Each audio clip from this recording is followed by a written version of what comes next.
This should be a strong Tier 1 training. And what's Tier 1? Tier 1 is all, right? It's universal or all. It's what we're doing across the board with all staff and what we're doing for all students. Today is about Tier 1. It's about strengthening that foundation so that every other thing that we're trying to do in a school has more likelihood that it'll actually take. And yet, would you agree that at the core of our work, it's all about relationships? In fact, a show of hands. How many of you would agree with that? At the core of our work, it's about relationships. I would agree with you. In fact, if anybody wants to argue with that, I would love to have a conversation. Because let me actually, let's go a couple simple approaches to this. When it comes to why this work is so important and who needs this work, raise your hand if you know an adult in your life who manages to, or struggles to manage like emotions, like say anger. Okay, a lot of you. Raise your hand if you know an adult in your life who has the basic competencies of school down, reading, writing, arithmetic, but they struggle to maintain positive relationships. Who needs this work? Everybody. How about this? Raise your hand if you would agree that students have a hard time learning from someone that they don't like.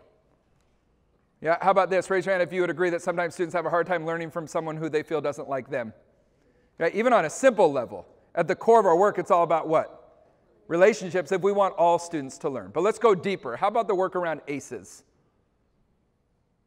Not ACEs like blackjack, which is what happened in the other school, like ACEs like cards. No, I mean ACEs, adverse childhood experiences. What do we know about them? Well, one of the things we know about them is that they cross all socioeconomic backgrounds. So are ACEs in every one of our classes? Yes. In every one of our classes, there are adverse childhood experiences, sometimes students carrying multiple ACEs. And what we know is the more ACEs that a student has, the more they are at risk for what? Negative life outcomes or not being successful in the environment that we want them to be successful in. And yet, what's the number one thing that a student needs on a day-to-day basis to be successful in this school and in your classes? What's the number one thing? Connection. Yeah, connection. A consistent positive relationship, day in and day out, hopefully from a trusted adult. But I want to push us today to think beyond that. Because I think what happens when a school starts to get serious about improving its Tier 1 or foundational work, especially on the behavioral side or the social emotional learning side, this is what happens. They start getting serious about their system from the school level to the student level. That's a good thing. Sometimes you hear things like PBIS, proactive classroom management strategies. Whatever it is that you choose, that's a systems level from the school to student, from the staff to student. That is a good thing. Doing that with fidelity is a good thing, but that's not a true Tier 1. A true Tier 1, what if we could also get the student-to-student piece going stronger? You've seen it here. You know the power of that. What if we could get the student-to-staff piece going stronger? The student-to-family and or community side going stronger. That is a true Tier 1 because Tier 1 means what? All. At the core of our work, it's all about relationships. And if you believe that, which I saw pretty much the majority of hands, if not all, then that means that we're all on the hook. It means that we are all on the hook then to do that work, which means constantly reflecting on how we could be more intentional with that work. Because as much as I am a relational teacher, some of the things that I'm going to talk about today with you would have been great reminders in year 5. When I started to get lax in this certain area, or I didn't do this as much as I used to, and I was doing pretty good, but good is the enemy of what? So let's think through that lens today. We are not just talking about you individually today. We are talking about strengthening our Tier 1, which means all. And what happens if all of us get more fidelity when it comes to this work? The overall climate and culture improves. The big data that we're looking for, ABC, attendance, behavior, coursework, starts to improve. But it's the long game because we're talking about all, right? One fun way that we do it in the curriculum is this. You've probably seen it, right? How many people have seen this before? The Webby Pledge. Okay, can I just say, pre-correction, it's meant to be cheesy. It's meant to be cheesy. It's also meant to be an anchor point. An anchor point to remind us that the core of our work, it's all about relationships. So let's have fun for a second. If you would, please raise your right hand. I'm going to officially induct you into today's presentation. It's meant to be silly and a little bit different because when we do something that's a little bit different and silly, we're more likely to remember it. Take your pointer finger on this hand, point to this area right here between your thumb and pointer finger. It's your Webby. I don't know if you've checked it out recently. Go ahead and do so. Push on it. Squeeze it. Say hello. No, don't. All right. Here's what I want you to do. Hold it up proudly. And if you would, repeat after me by taking the Webby pledge. This is my Webby. I promise to always use my Webby when greeting others. One day, this Webby, my Webby, will help me get a job, keep a job, and more importantly, make a positive difference in the world if I choose to use it. Let's do this. Let's Webby. So if you would, let's do something that a lot of times we don't take time to do as a staff, and that is literally give you the time. Even just 60 seconds. Stand up, push your chairs in, and connect using your Webby. Go ahead.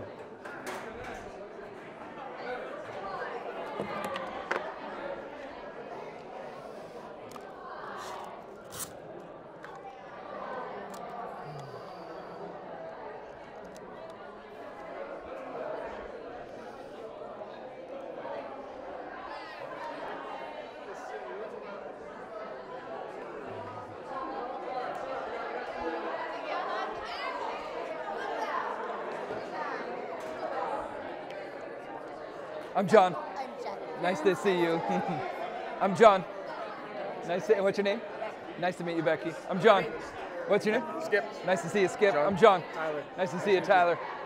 All right, go ahead and push pause. Stay standing. Stay standing, but push pause in 3, 2, and 1. In fact, today, that's how I'll get your attention. Anytime we're doing something, I'm going to use the same strategy. 3, 2, 1. Go ahead and push pause. I'm going to ask you to do 30 more seconds. If you haven't greeted someone yet, maybe find that person. This is a great space to be able to do that. We're not too constricted. But you might even connect with someone you already did. But I just want you, for the next 30 seconds, maybe it's 4 or 5 more people, I want you to be intentional with the end of your greeting. So do the same thing you normally would, right? Introduce yourself or say hello using your Webby. But at the end of that greeting, I just want you to add the line, nice Webby. And then we're going to debrief. I'm going to ask you to be intentional with one thing. The last thing you say, just add nice Webby. Ready, set, 30 seconds, go. Hi there, I'm John. Erica, nice Webby, thank you.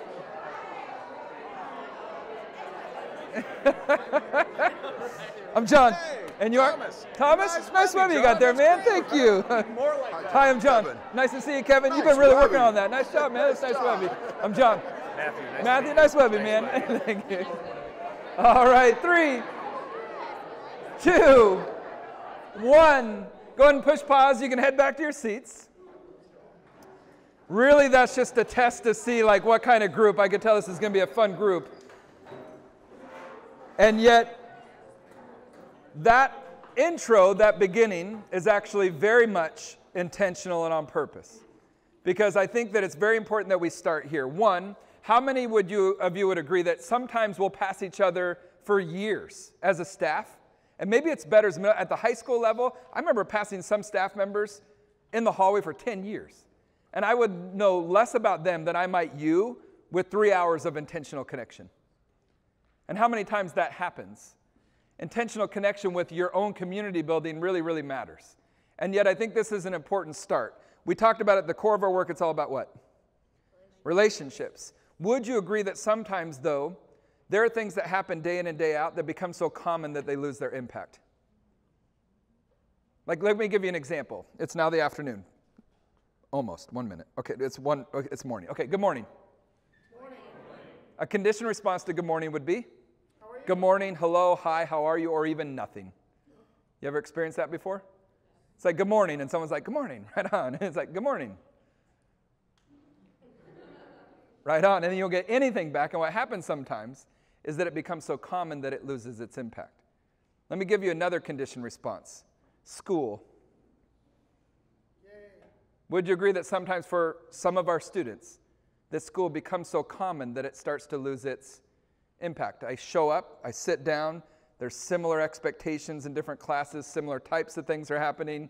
Unless I'm automatically passionate about this subject area, it starts to become the same thing over and over and over again, and it can lose its impact. Did you notice that just by adding one intentional thing, what happened is we broke through a conditioned response? Little pre-correction, I don't recommend saying nice Webby. You might have students leaving your school. But I do recommend giving a compliment, which is what you did. I do recommend being intentional with what we're already doing, that it actually breaks through that conditioned response, because what happened? Did you notice the difference between round 1 and round 2? And I don't mean the literal, which is, well, yeah, you asked us to say that weird thing.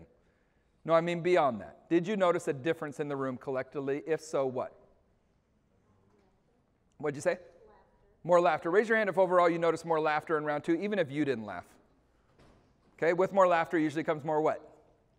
Smiles. With more smiles, more laughter usually comes more overall what in the room?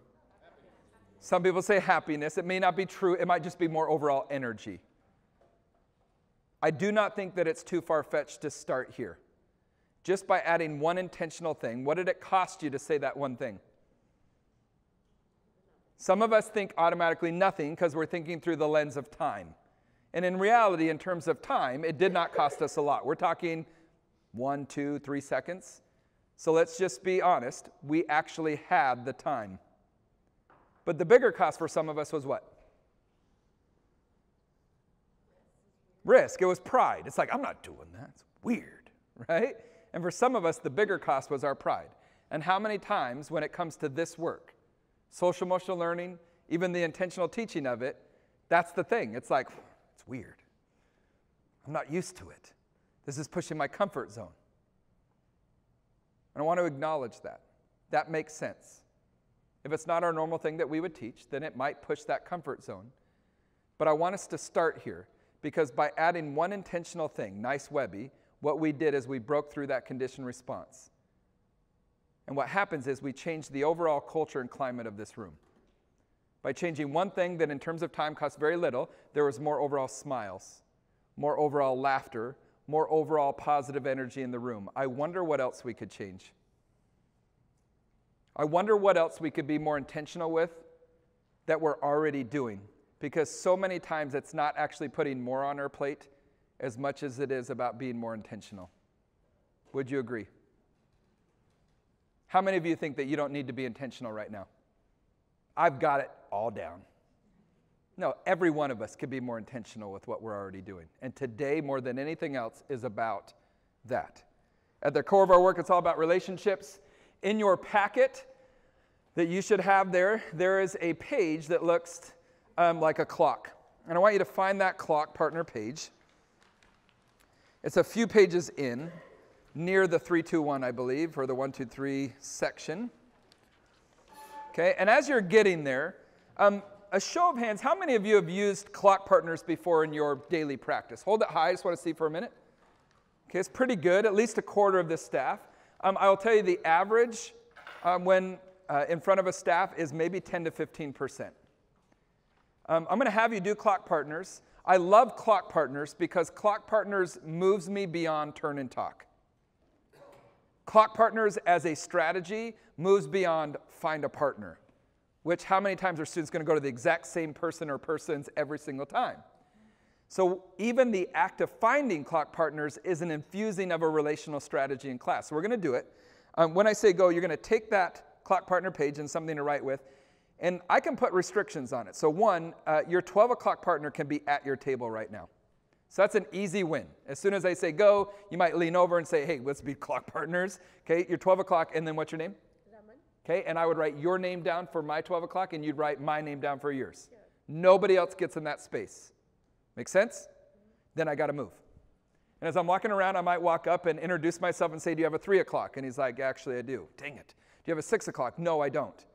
Can I be your 6 o'clock? This is where it might get awkward.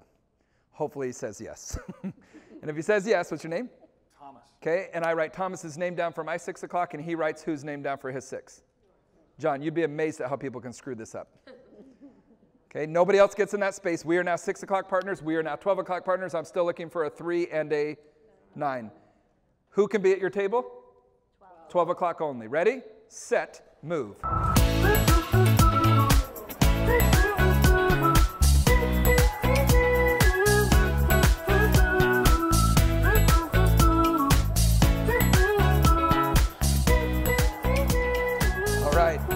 So just like in the classroom, here's how I would close it down. Even if you don't have a clock partner for every spot, let's do a quick check. How many of you are still looking for a 12 o'clock partner? Okay, right there. Perfect. Anybody that's still looking for a 3 o'clock partner? Okay, cross. That's okay. You can do it for this case. You can have each other down again. Anybody looking for a 6 o'clock? Nice job with 6. How about 9? Okay, so now, if you would, go ahead and look at those clock partners. Look at who's in the 12 o'clock spot, and I just want you to point at them and say, there you are. Okay, now you're going to find that 3 o'clock, point at that 3 o'clock and say, I see you. Now, at this moment, if you're pointing at your partner and they're pointing at someone else, they say, no, seriously, I am your partner. Okay? With the 6 o'clock, you're going to say, don't forget about me. Point at that 6 o'clock, don't forget about me. I like some of you are like, just like, yes, okay. And then with the 9 o'clock, you're going to say, I'm coming for you first.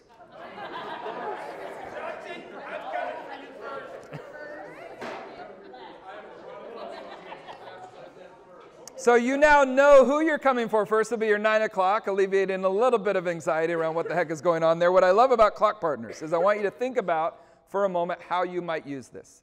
Because I now have, as a classroom teacher, at least, at a minimum, 4 permanent partners that I can use during the entire semester or year. Now, I still could do the turn and talk. I still could do the find a partner.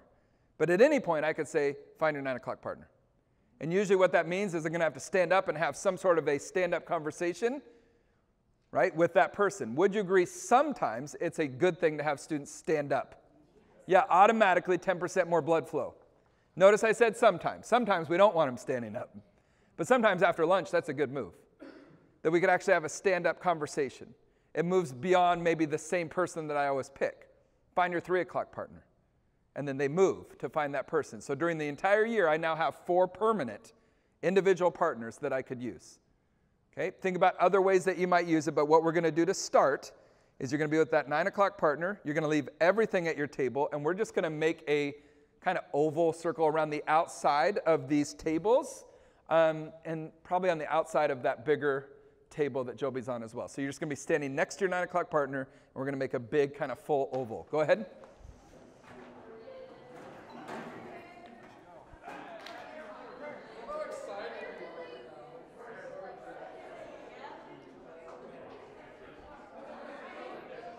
Okay, there's room up here, so we do want it to go all the way around. So keep spreading out because we want it to come all the way around this front part here.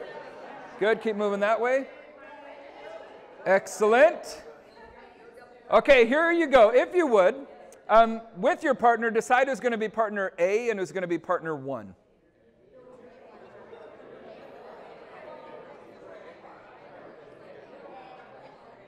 Okay, notice a lot of different things here in terms of intentionality. Why do you think I said A and 1? Because they're 2 firsts. It's just a fun way. Sometimes it gets them thinking, and other times it's just the first of 2 things instead of it always being partner 1 and 2 or A and B. Partner A, go ahead and raise your hand. Partner 1, go ahead and raise your hand.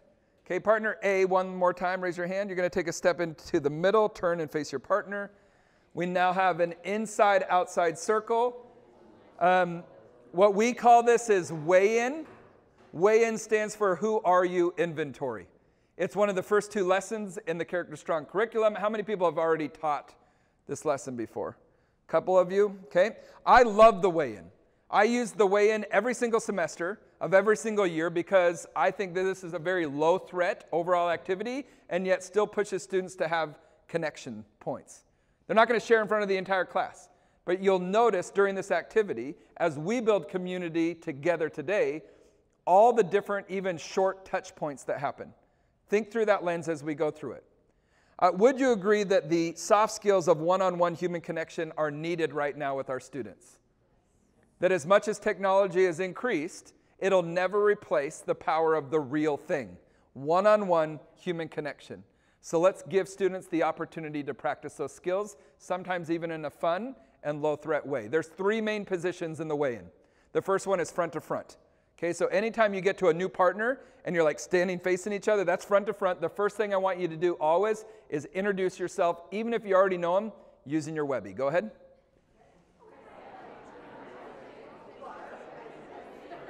3, 2, 1. Go ahead and push pause. Nice. Right after you do that, usually what I'm going to say is back to back. That's the second position, so go ahead and go back to back.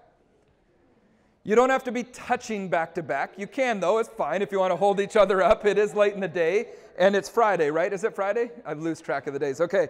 And if you're really feeling it, you could give each other a little bit of a back massage, but don't. Yeah, no, I didn't say that.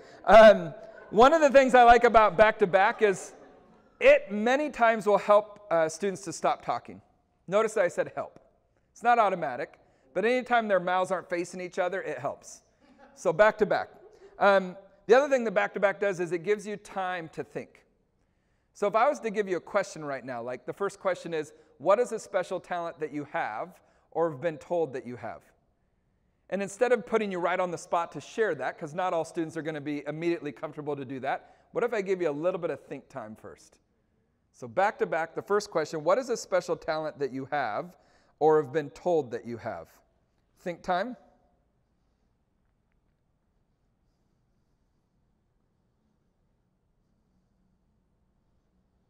Okay, and when I say go, you're going to turn and talk about 45 seconds total, not each, to kind of share the answer to that question. Go ahead and turn and talk.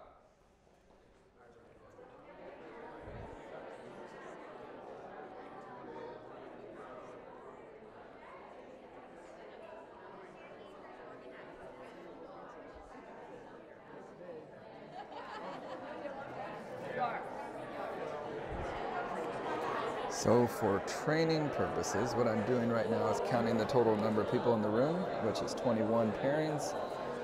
And in the end, the total number of movements is going to equal 21, so that they end up exactly back with their original partner, which is going to create a fun reaction in the end. So 21 moves, I know it's going to happen.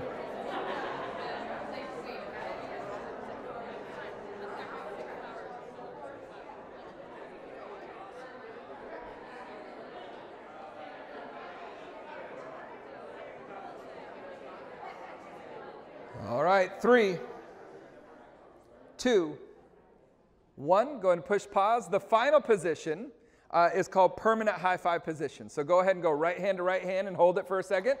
And then what I want you to do is you're going to turn to your left so you're facing opposite directions. So go ahead and turn. Good. Notice over here. Nice job.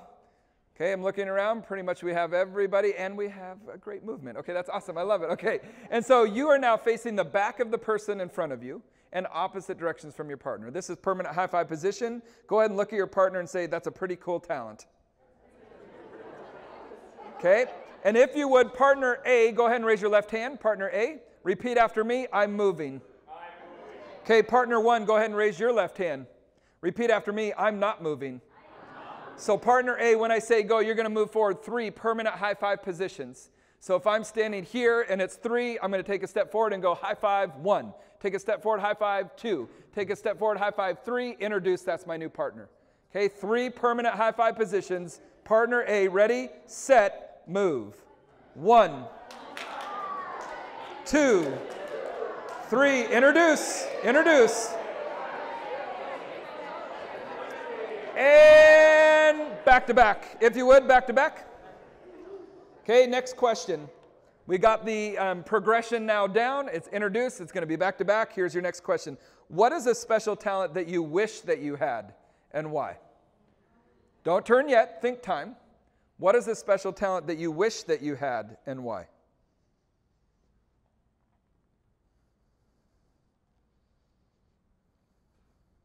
All right, turn and talk.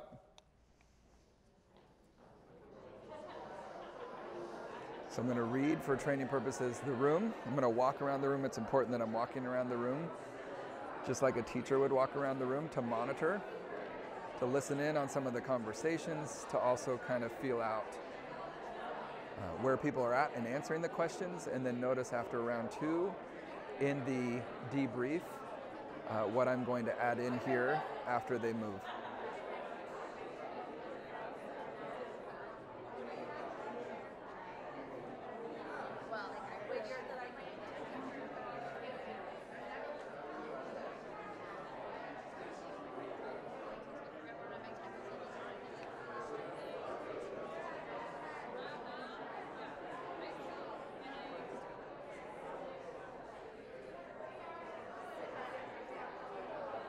3, 2, 1. Go ahead and push pause. Permanent high five position.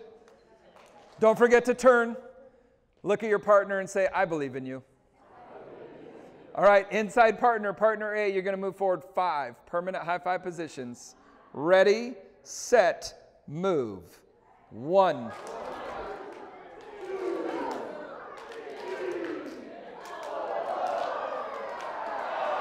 Introduce, introduce. And back to back. Back to back with your partner. You know, it's interesting when it comes to this work, not only at the core of our work is it all about relationships, but it also is something we were built to be. We're built to be relational. We'll talk about it more in just a few minutes, but even studies done on premature babies prove it. Premature babies that have the same type of care that is needed to be able to then go out into the world, but the only difference is one group in this study had more regular human contact or touch. And was there a difference? There absolutely was a difference. On average, those premature babies that had more human touch went home weeks earlier. Their cognitive ability grew at a much greater rate. Their ability to cope with stress grew at a much greater rate. The only difference was human contact. And yet, how many of our students can carry on 10 different conversations at once using 5 different platforms on that technological device? And yet, if you were to ask some of those same students to walk out that door, and their assignment was for 60 seconds, to engage the first person that they meet in conversation and just act interested. Because it works like a charm every time.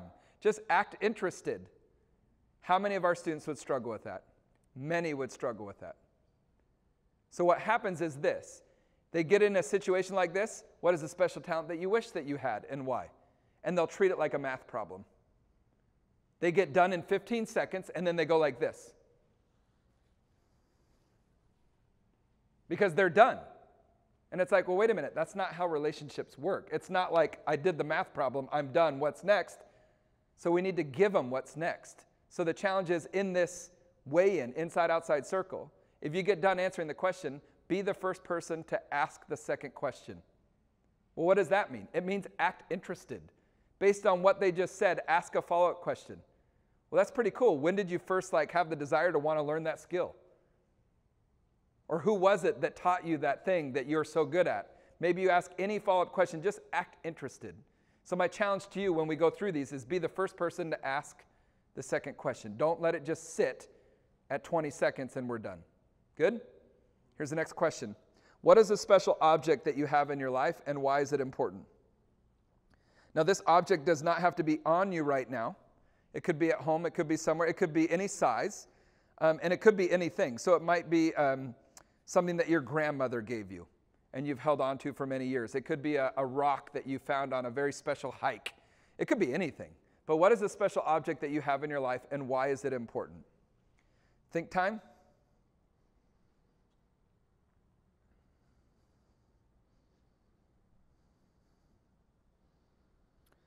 Okay, with the idea of acting interested, being the first person to ask the second question, go ahead and turn and talk. What is the special object and why?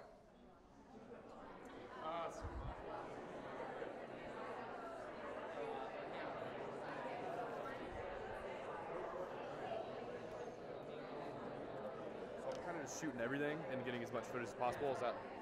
And are you hearing what I'm saying? Yeah. So you're hearing me talk through. Want me recording that? Oh yeah, because it'll lay it down on the track and then they'll be able to hear you. Okay.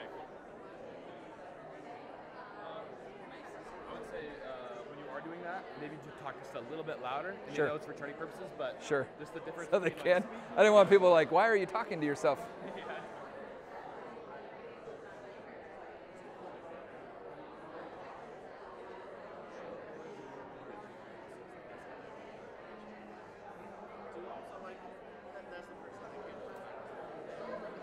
Go ahead and start wrapping it up.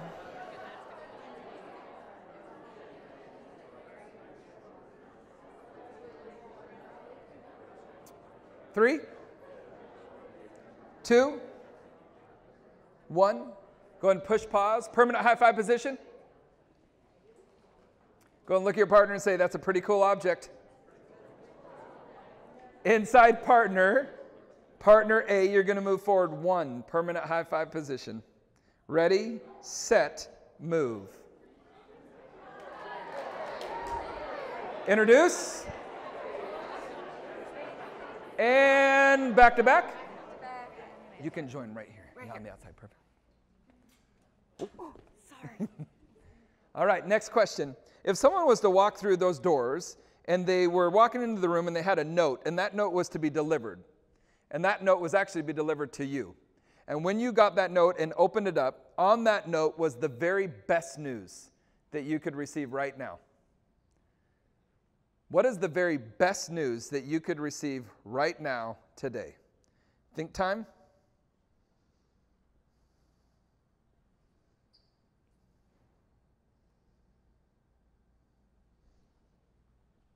All right, turn and talk.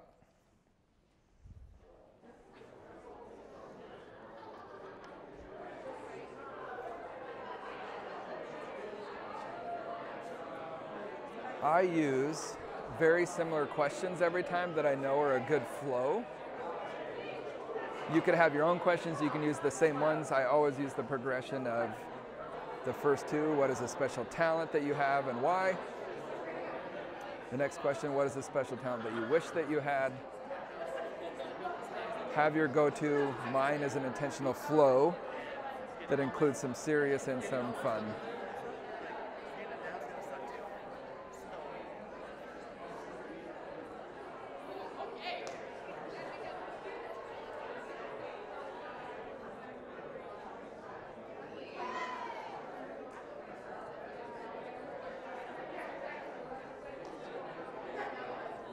All right, 3, 2, 1. Go ahead and push pause. Permanent high five position.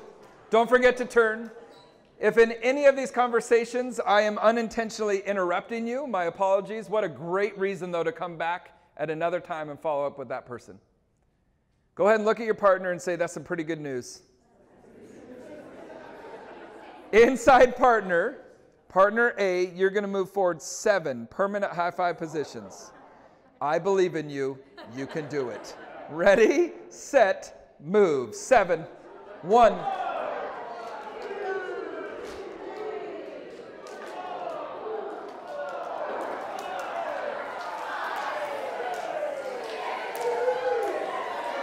Introduce.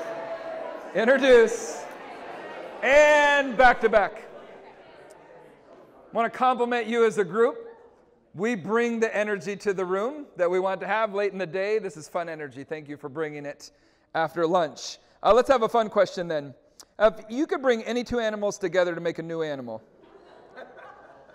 what 2 animals would you bring together, and what would its new name be? And that's an important part. Before I have you turn and talk, you're not going to both come up with an answer here. You're going to come up with one answer together. So there's not really any think time that's needed because you're going to have to discuss. If for some reason when you turn, you as a pair draw a blank, like you're not very decisive as a pair, here is always the default. I'm just going to share an animal that I like. My partner shares an animal that they like, and now we got to figure out a new name. But many of you are going to be more creative than that. Ready? One answer, 2 animals, and its new name. 2 animals together make a new animal. Ready, set, turn, and talk. Also, if you want to do that, kind of the notes for speaking, if you just want to lift the camera as if you're like Oh, talking, baby. then We'll see. We'll see. Did you see that that's been jumped ahead an hour? Okay. So just in case you look at that and go, That's good. Thank you.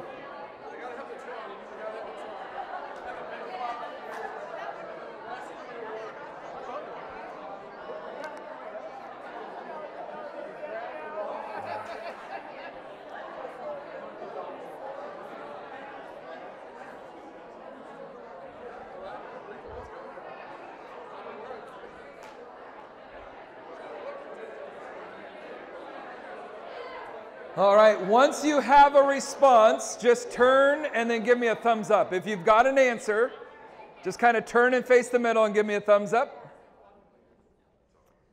Okay, sometimes this can be fun. Anybody that would be willing to share?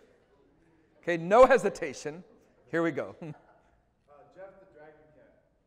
Jeff the Dragon Cat. With flaming hair. And so we're talking a Cat. and a, Dragon. and its new name? Jeff. Just Jeff. Yes. Love it. By the way, I always try to picture what it is that they're saying. Yes? Parrot and a llama. Okay. La Rama. I love it. Yes. A miniature goat and a sloth is a goth. A goth. Interesting. We didn't get that far, guys. No, I'm joking. Yes, go ahead. A crab and a lobster, a crobster. A crumster. I like it. Crab claws, lobster tail. There you go. I like it. Yeah. We have a pig and a hedgehog, and we call it a pug. A pog. Good. I like it. Yes. An eagle and a whale. It's a weagle. A weagle. With a great name. Yes. We're going with a jellyfish. A jelliphant, and that is? A giraffe and an elephant. A giraffe and an elephant. I like that. Anybody else have one? Yeah. We have mouse and elephant. Since they have a little bit of a history, being elephants, we call it mouseiphant. Mouseiphant. I once had an adult training group, and so proud. The guy's like, I'm like, okay, yes. And he goes, well, we took a bulldog and a shih tzu. I tried to get it to the next group, but he proudly said it out loud, what that new name would be. Go ahead and go permanent high five position. Look at your partner and say, I hope we don't run into one of those. Or maybe you do. If you would, inside partner, partner A, one final time, if you would, move forward 5 permanent high five positions. Ready, set, move.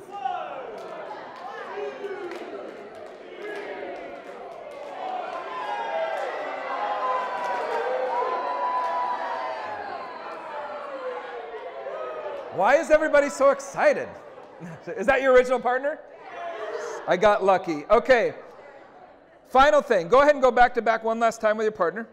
And before we come back to our seats, I want you to do an intentional thing. I want you to think in your mind right now, if we were to do a temperature check in this room, on a scale of 1 to 5, how are you doing today? You can decide what the kind of requirements are on that, which would make the rating scale, but 5 would be awesome. Like, I can't be doing better right now. 5 is really great.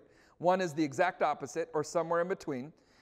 Figure out what that number is right now. And when I say turn and talk, the first thing I want you to do is not say anything at all. I just want you to show that number. And then once you see that number, then you can discuss, if you want to, why. Right? You choose what to say. But if I go like this and turn and I'm showing a 3, my partner's showing a 5, we see it first and then have that discussion. Why did you pick that? Okay, ready? You got your number? Set, turn and talk.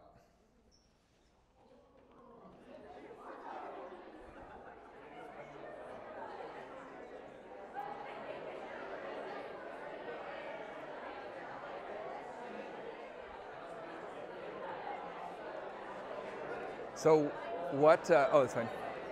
So this last question is something that I've started to add that is actually one of our serve staples that we do at our one-day training, which is the temperature check.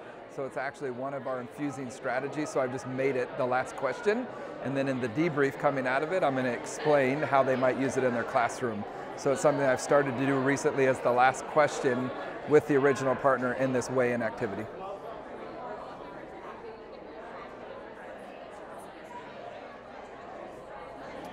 All right. 3, 2, 1. Go ahead and push pause, and let's open back up to the full circle or the full oval. So join the big oval. And before you take a seat, I think this last piece is interesting. How many of you do some sort of, it doesn't have to look like this, but some sort of a temperature check weekly with your class? Okay, I want you to think through this lens. This is actually when we do trainings that we host and teams come to us, one of what we would call our staple pieces of how we infuse this work into the daily fabric. It's actually a really simple strategy. There's a teacher that we have who presents for us at the high school level, and he uses his one-to-one platform. They use Google. You probably are not Google up here, but they use Google. And in that Google platform, he just uses the Google form survey thing every day to put out like the entry task. So through Google Classroom. So it's always going to have a question connected to the content that they're learning in this IB history upper level class. But before that question gets answered every day, it says name, that's required. 1 to 5, how are you doing, which is a click, right? That's required. Optional, why? And then there's a question for the day that's related to their content area. He literally sees this coming in live, right? These live results coming in. So even if a student doesn't choose to put why, he still gets to see whether they put 1, 2, 3, 4, or 5, which is information for me as the teacher. One of the ways that he teaches empathy in his class is he'll go like this. All right, everybody, as we get going today, just want you to know that we had 3 students today that checked in at a 1. He doesn't say who they are. He just brings awareness to it and says, let's be intentional today with how we're interacting with each other, how we're treating each other, because you might be the person that helps bring that student from a 1 to a 4, 1 to a 3, whatever it might be. Just by giving the opportunity to put why is important. It's not required. He tells the story of halfway through the year when he first started implementing. He had a senior boy who checked in at a 1 one day and chose to put why, and his why, I was 5 minutes last night from ending my life.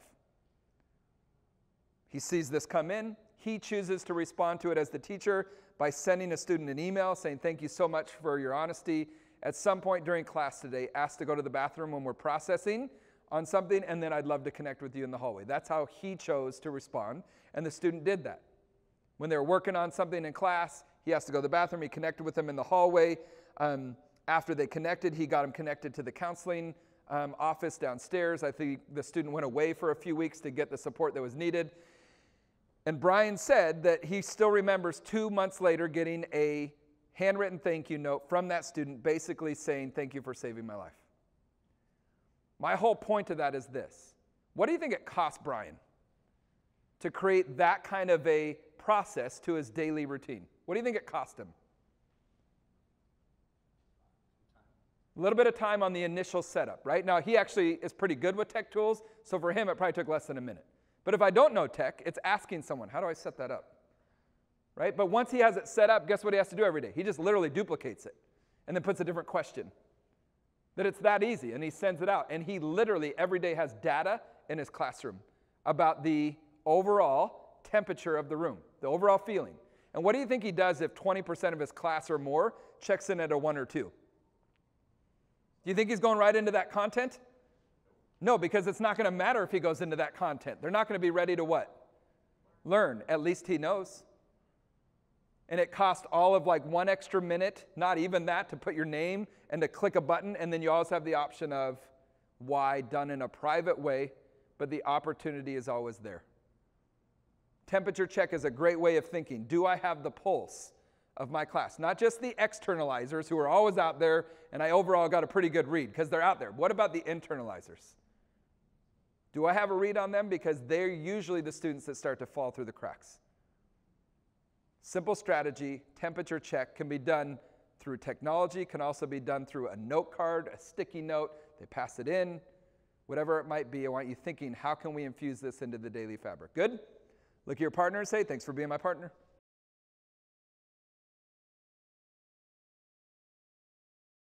All right, in your packet, there is a page next to the clock partner page that says 3-2-1. And before we go any further, here's the idea behind the 3-2-1. If we have been in education long enough, one of the things that we experience is bad professional development. That's one of the things that happens. But even sometimes when it's good professional development, someone might say to you, hey, I heard you went to that conference, right? And you're like, yeah. And they're like, how was it? That was pretty good. And then they ask you, well, what did you learn? It's pretty good. Because I don't necessarily, there's so much. So here's my challenge. That even in the short time we have together, my challenge to you is that everybody leaves here with a 3-2-1.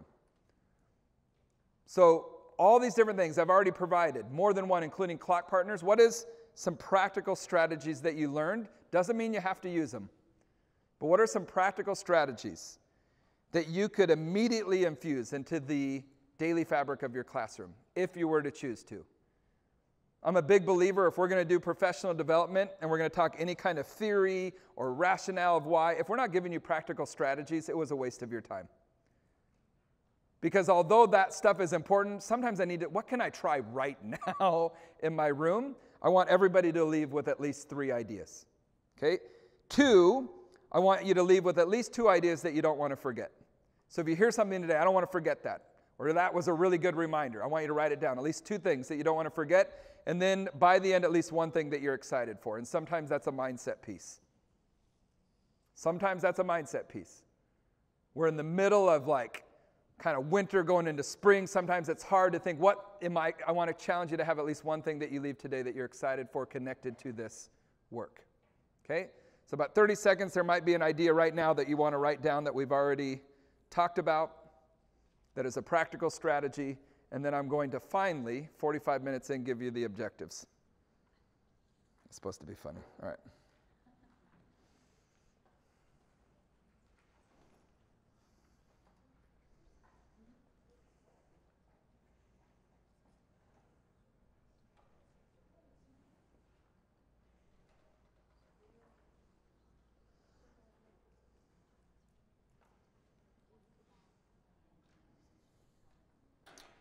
By the way, I use the Webby Pledge even outside the curriculum regularly at the high school level.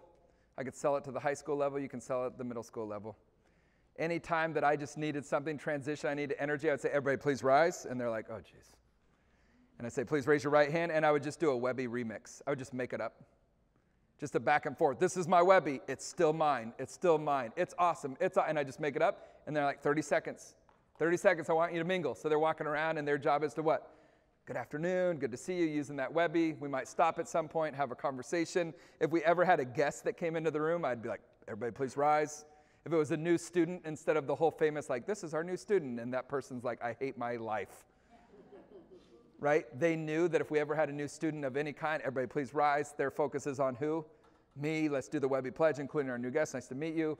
Right? And we do the Webby Pledge, and they know during that 1 minute to 2 minute Webby activity that their job is to what? Get to our guest or that new student during that time to welcome them in that way. There's lots of ways we can use these things in the daily fabric of any classroom. Here's our objectives. One, that we could analyze how clarity, competence, and consistency create school culture and climate. And we are going to define those two words because they get thrown around a lot in education, culture, and climate, but we don't always have a working definition of what that actually means. Two, that we could explain with evidence the importance of focusing on and teaching the whole child. Because if we don't really hit the why hard, this is going to be one more thing on our plate. If we don't really talk about why this work is so crucial, it's going to be one more thing on our plate. Three, that you could differentiate between personality and character. Because we do that in the curriculum, but even adults mix these two things up all the time. You'll hear it in statements like this. Well, I just tell people as it is. That's my personality. And I would say, no. Your personality gifting might be that you're naturally a little bit more assertive. That can be a good thing. But your character right now is that you're a jerk. And you might want to pay attention to that. Because how we use those gifts is on who? Me. That is our character. We're going to break down the difference between those two. And finally, that you could integrate at least 3 relational strategies or practical strategies into your daily practice. Those are the objectives for our time together. So if we're going to throw around those 2 words, culture and climate, let's at least have a working definition today. Here's a quote on culture from an author that I love, James Hunter. The book is called The Culture, and what he says about it is this: culture goes much deeper than a mission statement. Culture is how group members actually behave, repeatedly and habitually. So what's a one-word definition for culture? Behavior. Whose behavior? The kids. Who else? Everybody. Culture is how people actually behave. As much as there's great things that we put on the wall about what we are about, right, and who we want to be, that's great. Your culture, though, is how people actually behave. That is your culture. Culture is behavior. Climate is different. Climate is the product of the attention to those behaviors. The school's effects on its people, it's something you can actually feel. One-word definition for climate? Feeling. Which one do you have more control over? Culture. You cannot always determine the climate of a classroom or a school in every moment. Would you agree sometimes things happen that are outside of our control that take a hit on the overall feeling of a place? In those moments, even more of a reason to have a strong culture. Because the schools, the classrooms, the families, the friendships that have the strongest culture, they are far more likely to be able to recover from that hit on their climate. We have more control over the culture. So one more time, culture is what? Behavior. Climate is a feeling. Okay?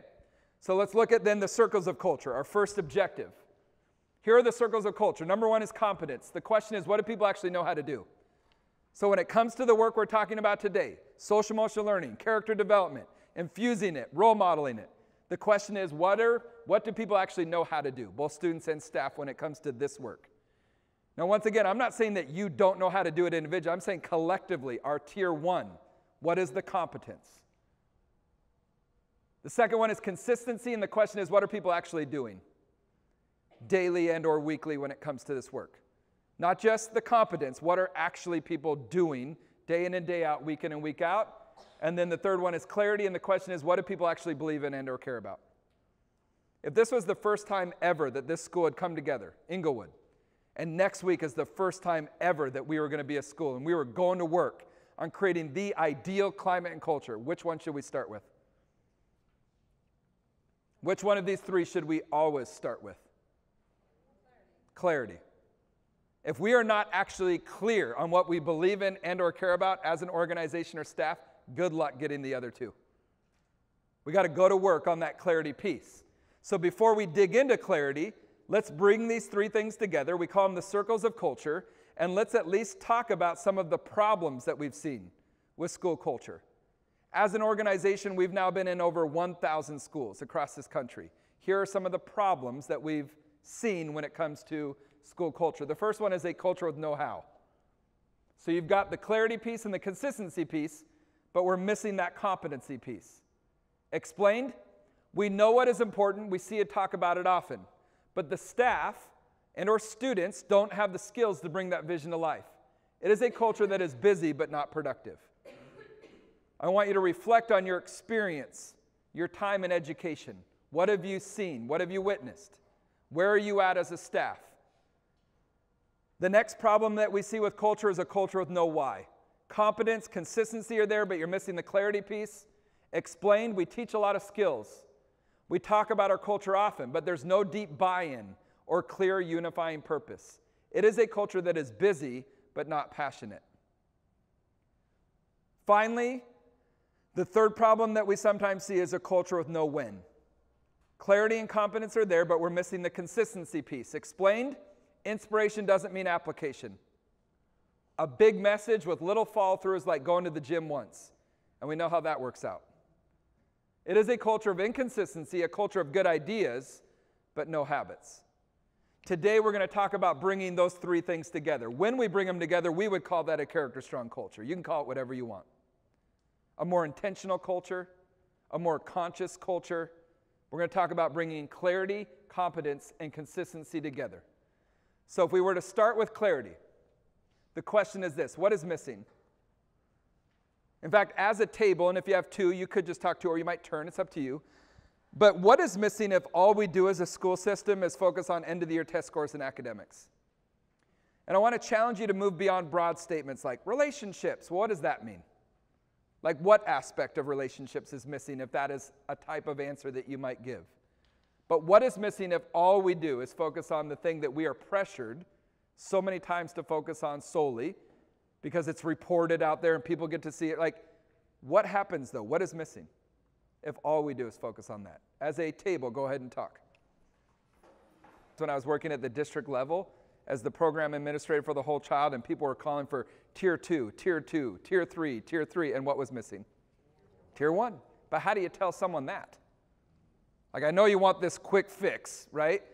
But you actually are missing a strong tier 1. Well, that's not going to go over well, so what do? We try the tier 2 intervention. Did it work? Told you. So what happens when we switch the definition of school spirit to one where we're trying to create a definition where all people want to be here versus feel like they have to be here, and the only way to get all is to go to that relational level. It's the only way to get all. Because not everybody's going to be excited about your content area. It's okay, though, that not every single person is super passionate about your content area. Some are going to be, but could we create an environment where even though I'm not super passionate about every area, I do like coming here because people see me for who I am. I'm valued as a part of this community. I have people here that I trust, that I have relationships with, not just staff, but also students in a positive way. Well said. Somebody else. What's missing if all we do is focus on academics? Thank you. And why is that so important today? It gets pretty dark. It gets pretty dark if you're not applying all the knowledge you're given to further humanity, but things can get pretty dark. Yep. Just look around. Just look around. This is much deeper than just like, I hope they're successful in my whatever class. We're going to talk a bit about that more in a moment. This is a brief TED Talk from a gentleman named Andrew Sokach. So if you want to go watch the whole thing, Andrew, you got that, Sokach, S-O-K-A-T-C-H. A great TED Talk. What I love about it is this. He is a researcher. So it's not someone like me who's like, it's all about relationships. No, he is a researcher. So he's about the data. Andrew Sokach will tell you, I believe in end-of-the-year test scores. But right behind that, he would say, I don't believe, though, that they're the only thing. And sometimes we mistake it for the entire house. And it's not the entire house, it's just a component of that house. It's important that Andrew Sokach is the one giving this talk today on what science is suggesting and showing us if all we do is focus on end-of-the-year test scores. You have to either go 1, 2, 3, 4, or 5. The first one's going to be a warm-up. So you'll count it off. You might say 1, 2, 3, and then I throw out maybe a 3. You might throw out a 4. The first of us to add those up correctly wins. Ready? You count it off. Go ahead.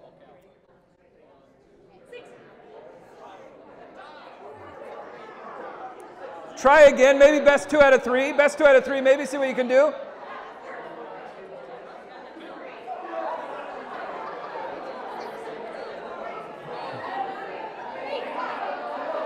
Three, 2, 1, push pause. I want you to notice that most everything that we're going to do today, we're not going to a gym to do it. Like I want you to see, these are things that you could do literally standing up, even in a tight, confined space. Even instead of just turn and talk about this, even having a simple thing like that, like add it up, and then whoever loses, maybe you speak first. But just having a toolbox where you can do different things or bringing in a relational piece. What did many of you do? You laughed. You had that brief connection moment, and now we could talk about something related to the content that we're going through in class. Now, the question is going to be this, and then I'm going to have you actually do the official challenge. The question is going to be, what stood out most? What line, statement, or idea from Andrew Sokach was either like the important reminder that I needed to hear today, or I hadn't really thought about this before, or even I disagree with this? It could be anything, but what point stood out most to you and why? That Andrew Sokach said. Hands behind your back, just one. We're now going to times it. You can't go 0. Has to be either 1, 2, 3, 4, or 5. You count it off. Whoever loses, you're just going to share first. And then your partner will also share. Ready? You count it off.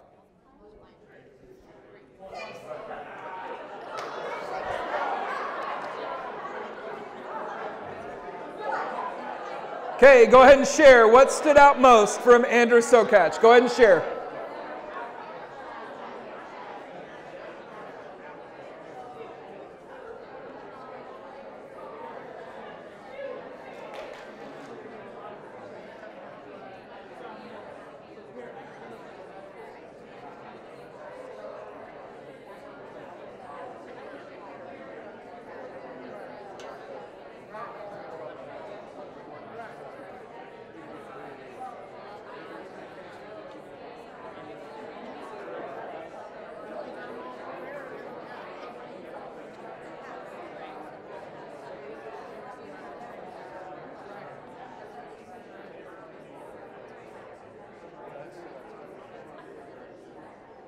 Three, 2, 1. Go ahead and push pause. Okay, look at your partner and say, don't forget about me. Here's what's going to happen.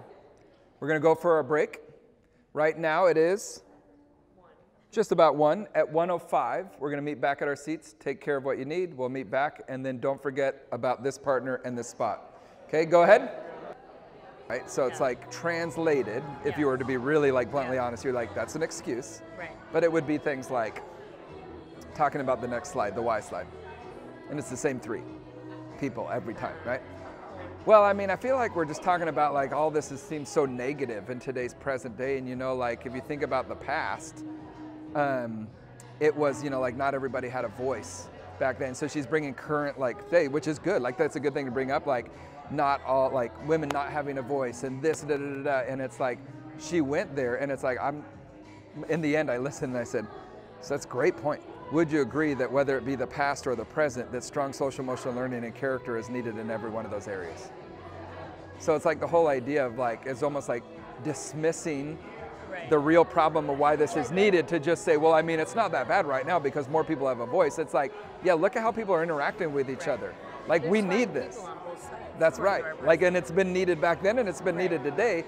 So that was one. And then there was one where it was, and these are, some of them are the normal. It's like, well, I mean, what do I do like if a student's just like, just negative about it? You know, really, it's like, well, what do you do well, when they do yeah, that that's for what I math said. I just wanted to say, like, are we talking basic teaching right now? Or are you just associating with it during this class? Because Because there's something about SEL curriculum that they feel like, well, I mean, the kids don't like it. Yeah, they don't like your math lesson. that's right. So one of the things that I've been doing that Lynn saw at the counselor conference, and this is like the audio's on, which is good because then people can hear it for the training, but is this idea of, I'll give 2 examples. So I'll be like in that competence section. Hi there, how are you? Kyle. Nice to see you, Kyle. Good, I was so I was glad you were wondering- yeah. here. I know. I didn't see you earlier. Meeting's Kyle way is late, like, so- okay, Kyle is like a rock star. No. I mean, if I could steal him to the new school, like, You would. like a relationship at his That's core. awesome. Love At it. his core. Love it. All that he is. That's cool, but you'll be here, I'll be here. which You is just also a been good here? thing. Yeah, we Okay. had It's okay, special you're ed good. meetings, so- Cool. You're good. Thanks for Glad being you're here. Yeah, Appreciate it. absolutely. You guys said you have a packet. I wonder if I can Just get the Yeah, blue one in the on middle the of the tables. I think there's a bunch of extras if you want to grab 'em. Okay, cool. Thank you. So like I'll do like when we get to the competence section, so we'll do like the dare, and then I've been like giving, especially if they're using it, a chance to ask questions. And so one of the things I bring in by the end is the law of the lid. That don't ever expect students to rise above the level of interest and it like that you bring, right? Yes. So I'll say, let me give you 2 examples. Day 1 of the curriculum, take 1. And I'll be like, all right, everybody, here's this thing that we have to do. It's called CharacterStrong. And then I pause and people laugh and it's like, because we've all like been there. Like, and I go, and I literally killed it, even unintentionally. I killed it in the first 2 sentences. Now, notice in take 2, behind it is still empathy. And it's empathy for the fact that this isn't my normal content area. So I'm not just saying that you shouldn't do, like, there's a reason why we do that. And sometimes it's because we're not comfortable with it because it's not, I will say it today. And so it's the idea of like, all right, everybody, there's this advisory curriculum that we're doing. It's called CharacterStrong. And here's the thing. This is not my normal content area. So I'm not super familiar with this. They're not lessons that I normally teach. So I'm going to be learning this right alongside you, including sometimes like needing your help with even figuring out some of the activities. But here's the deal. Here's why this work is so important. And that's a whole different frame than we have to do it. We need And to so I'll add like some say, of and these Lindsay's to our- like, you have to do that in Yes, year and 1. we need Yeah. to add that to our note. Like, I'm The law of taking the notes on- I've already been taking notes for the training. And I'm going to be sending you some stuff because I want you to lead in that, like each of you lead a part Okay. of that training. Okay, and Because I've we're been- paying you guys for your time. The first people Oh, are not, okay. so with that comes a little bit more responsibility to Okay, like lead discussions. Great. Well, yeah, I said use me how you need to. And I've been writing notes like on my, the Google Doc that was shared with me. Yep. So that Google Doc, I've been just jotting down notes because not everything that you're doing, and I know not everything Yeah. is going to be, but that needs to be added. 'Cause That that's part that so I just good, talked about. yes. Yep. 'Cause that's so good. I'm like, All right, 1 minute. All right, let's start bringing it back together. All right, let's keep it at a good, brisk pace today. While we continue to dig into the clarity piece, you're going to notice the most time is spent in the clarity piece. And yet, as much as we would go, yep, know it, on it, would you agree that we need to be reminded more than we need to be taught? Right? We need to be reminded more than we need to be taught. So take it as key reminders as we go through. Here are some of the big hitters when it comes to why this work is so important. Number 1, the idea that we were built to be relational, yet more isolated than ever before. I already quoted the studies done on pre. Let's go the other place, which is this. When you think about it, our youth, our students, even as a human population, we're more isolated than ever before. So let's take this as an example. What is this? It's more than a cell phone. Some people say a lifeline. It looks much different than the first cell phones that came out. Remember those things? Right? No, even before flip phones. We're talking Zach Morris, Saved by the Bell looking brick phone. and it gave me a dial tone, and it wasn't one at home it was like an actual cell phone. It is much different now. It is a full-fledged computer. Would you agree? Okay, ready? We were built to be relational, yet we're more isolated than ever before. I've got 5,000 friends. They're my friends. What's the problem with that? That I might believe it.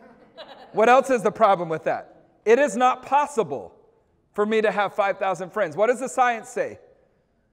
Like 150. I'm like, 150? Try 5. Like 5 are hard to manage. And yet for many of our students, FOMO is a very real thing. What's FOMO? Fear of missing out. We would be wise to have more empathy for our students. Because if we ever find ourselves saying things like this, well, when I was a kid, well, guess what? Even when I was a kid, and I don't think I'm that old, I didn't have to really deal with this growing up.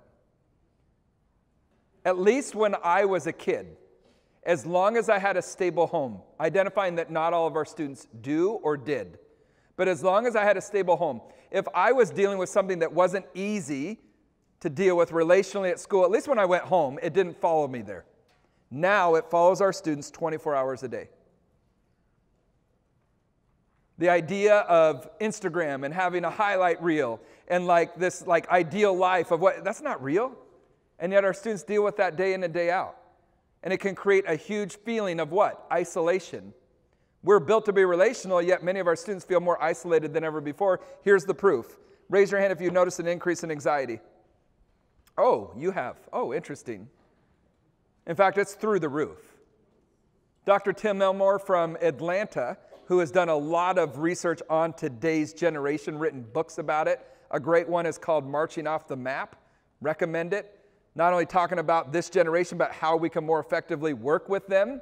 And Dr. Tim Elmore says this: the average teenager today has as much anxiety as the average psychiatric patient in the 1950s. That is a little bit alarming, just even hearing that. But then it makes sense, doesn't it? 1 in 3. 1 in 3 young people are going to be diagnosed with an anxiety disorder. And here's the problem with that. When anxiety goes up, what goes down? Empathy. Can we talk school safety for a second? You want to talk about going dark? When anxiety goes up, I only think about who? And when you have a society that has anxiety go through the roof, a lot of dangerous things can happen. Because when it's anxiety, anxiety, anxiety, I only am thinking about me. Empathy is not there. It's called the empathy gap. Dr. Michelle Borba talks about it quite regularly. Great book, Unselfie.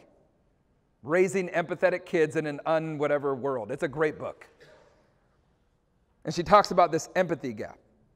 Is empathy something that can be taught? Yes, empathy can be taught, even at a foundational level. One of the ways that we can teach empathy is just get people connecting one-on-one. Because empathy fuels connection, and it's much different than sympathy, Brené Brown's work. We need to get students experiencing the real, authentic thing. One reason why it's so important, we are built to be relational, yet we're more isolated than ever before. How about this one? Who needs character development?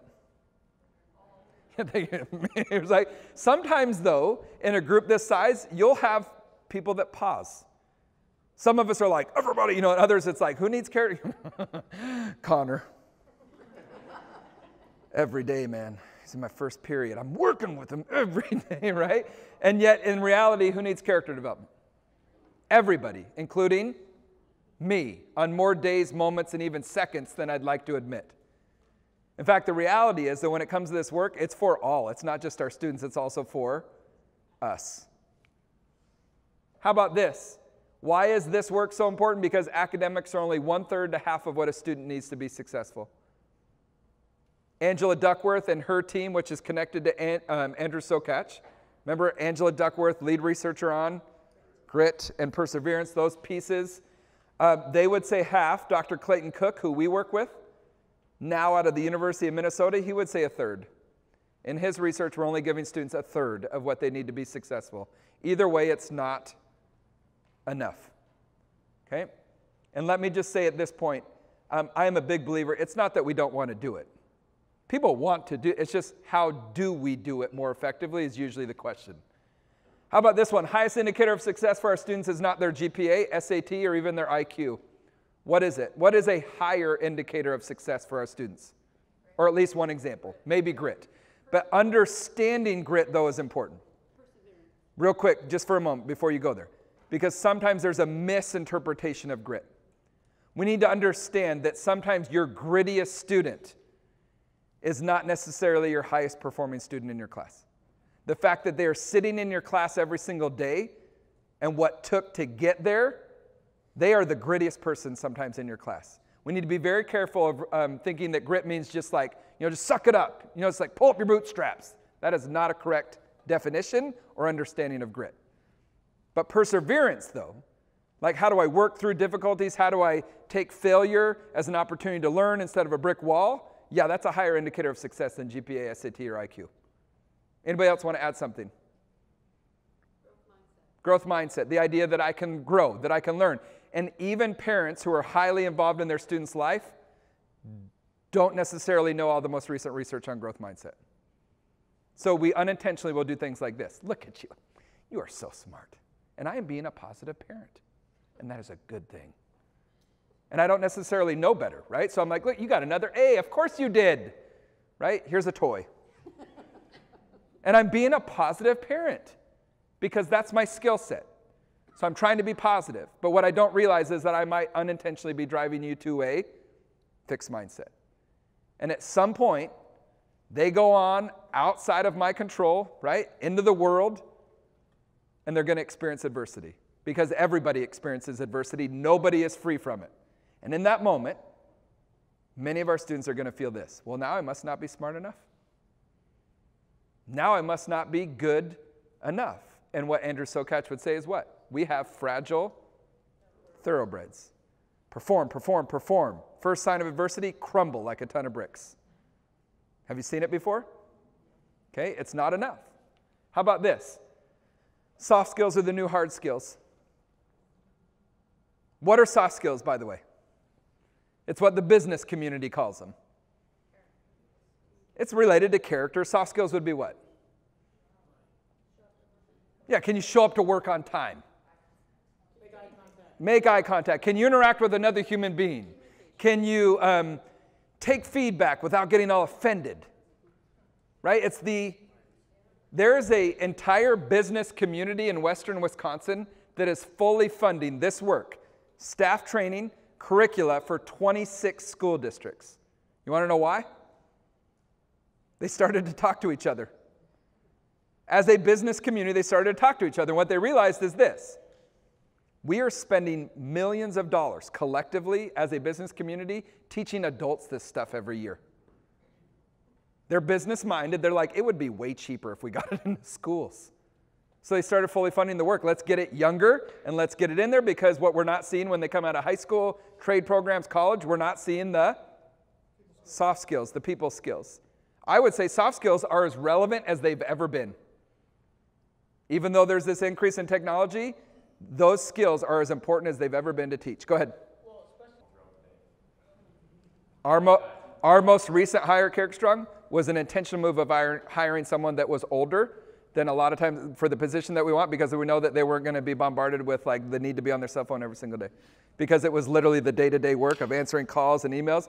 And what you see so many times is the struggle of like the distraction that is there. And not that we wouldn't hire yet, but we wanted someone who would not be, because we needed them to be focused in. And it's like, how do you be disciplined enough to not have that control your life? Interesting. Okay, here's another one, just to keep it moving. Would you agree that students need a deeper why? If you were at the high school level, everybody in the room right now, but yes, right?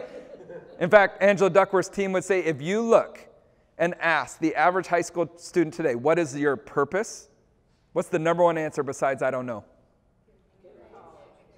To graduate is the number one answer besides I don't know. And they would say that's a good goal, but that's not a deep single purpose why. In fact, in a study that they did, not just students, but people in general, and they had all these different like indicators of not just like wealth, but also like life satisfaction, purpose, and all that, that the most successful people in their research had a deep single purpose why.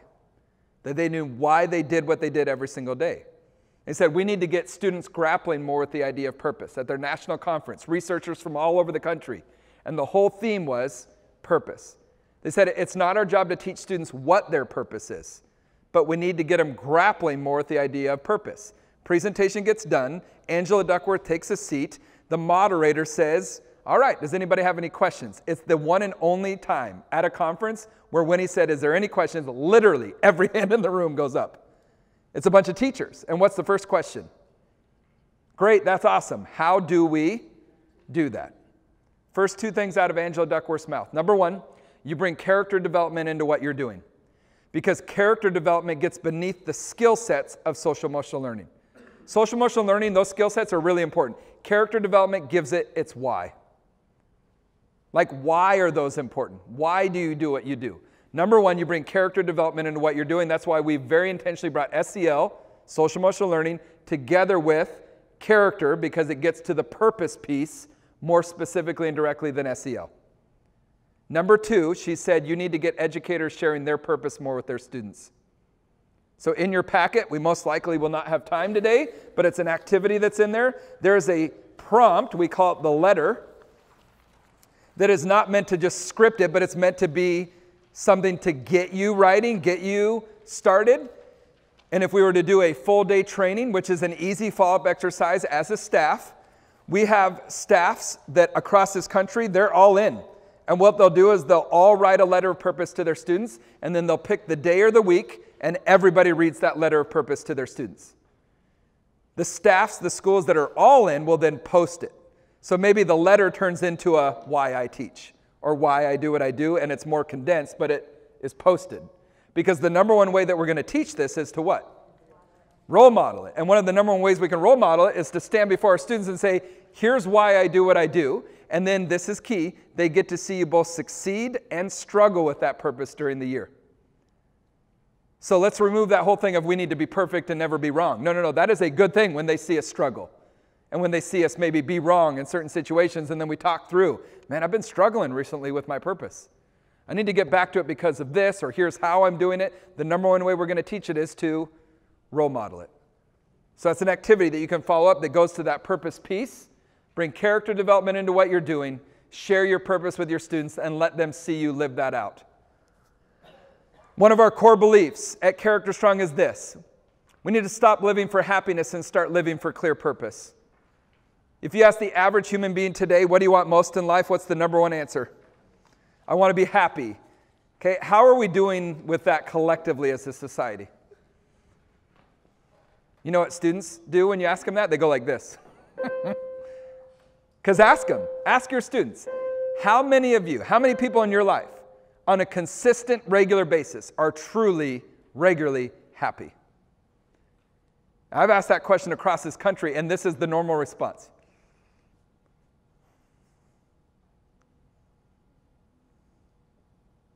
I mean, they're hard-pressed to come up with one. This idea of happiness, we're not doing very good with. Would you agree? Well, what if we flipped it? What if it's not, hey, let's just live for happiness, because that doesn't seem to be working out very well. What if it was, why do you do what you do? What is most important to you? What if we started living for clear purpose? Does that always mean that it feels good? It's not supposed to. It's not supposed to be easy. If it was easy, everybody would do it. But what if you could wake up every single day and go, I know what I do. I know why I do what I do. And it's deeper than happiness. It's actually meaning, maybe even joy at times. Isn't that one of the tricks to teaching? To stay closely connected to your purpose and why you do what you do, and what happens when we lose sight of that purpose. The work gets really, really hard. Would you agree?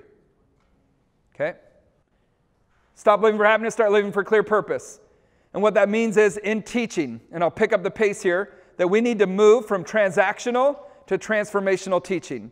And what I mean by that is 30 years ago, this is what education was. More than anything else, it was information.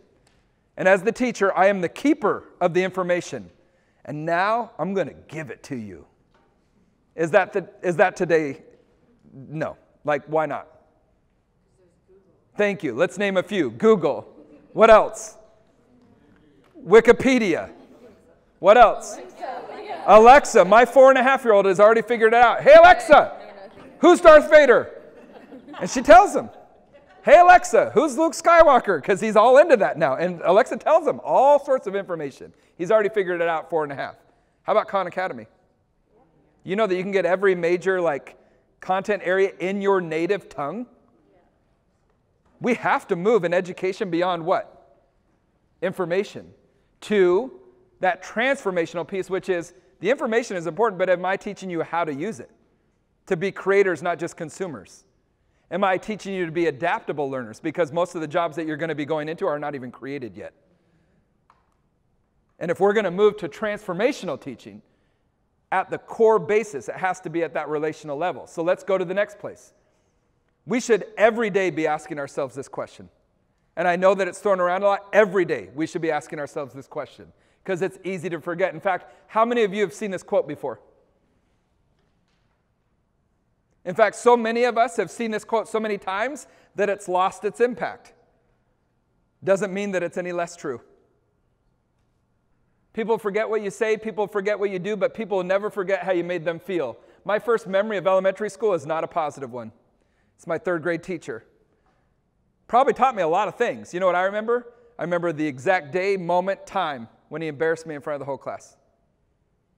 I remember he said something about me liking the girl that was sitting next to me, and I put my head down and started to cry. From the front of the room, he demanded that I raise my head up. I was not going to raise my head. It was the first time I ever defied a teacher in front of other students. Once again, he probably taught me a lot of things. What do I remember? I remember how he made me feel.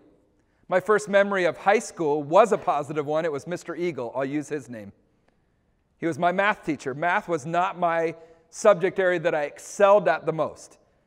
One of the things I noticed right away from Mr. Eagle walking into this big high school of over 2,000 students as a kind of scared, quiet freshman is that he was different. One of the things that made him different, he was always in the hallway greeting students. Not all my teachers did that back then. He was always spinning one of those big wooden sticks, like the one that you would point at a whiteboard, you know what I'm talking about? And he would drop it a lot, and we would laugh. Now that I think of it, I think he dropped it a lot on purpose. I remember watching this man teach math, and we got to sit choose where we sit. I sat in the back, like individual desks. And this guy was so dang passionate about what he taught that he would literally be breaking a bead every day. Like sweat running down, like pitting out in his shirt. And we would kind of laugh at it. Now that I think of it, we also thought it was kind of awesome. Because how can you not get pulled in by someone who is that passionate about what they do? I remember watching him and when we would work on our math assignments in class, and he would walk around. And I would kind of pay attention to him early on, learning about my teachers. And if a student had a book that was hanging off the desk, part of the book, he would literally come by and hit it. And it would go flying in the air. So regularly he had students going like this. To find out where he was in the classroom and moving their book in. I remember watching him, and one day he came around to me. And as I'm working on this assignment, people are quiet in the class, and he's like, hey, can I borrow your pencil? Yeah, you're the teacher. I hand him the pen. He breaks it. And puts it on my desk. And he just keeps walking. And he's helping this student. And I'm in the back of the room, don't have enough courage to actually say something. But I'm like, did anybody else just see that? But I don't have the courage, so I'm working with a little nub of a pencil. I'm all offended. And 5 minutes later, as I'm working, he comes by and he just puts on my desk a brand new sharpened pencil. And still to this day has never said anything about it. And I'm just so confused, but he got my attention. I'm not saying this needs to be your style. It was his style. But what was he doing all the time? Connecting, little connections with everybody, right? And I still remember the day when he said, every Thursday we're going to be having a formative assessment in class. And then he said, right behind that, every Wednesday evening from 6 to 8 p.m., I'm going to be at Abby's West Pizza. I'm going to buy some pizzas because I get a deal on them because I used to work there in high school. And you're more than welcome to show up. And I'm telling you right now, I never back in the day went to study nights. But I showed up for him. Why? Yeah, no. Sometimes it is the pizza, but I could have got pizza somewhere else. No, I showed up because of the relationship.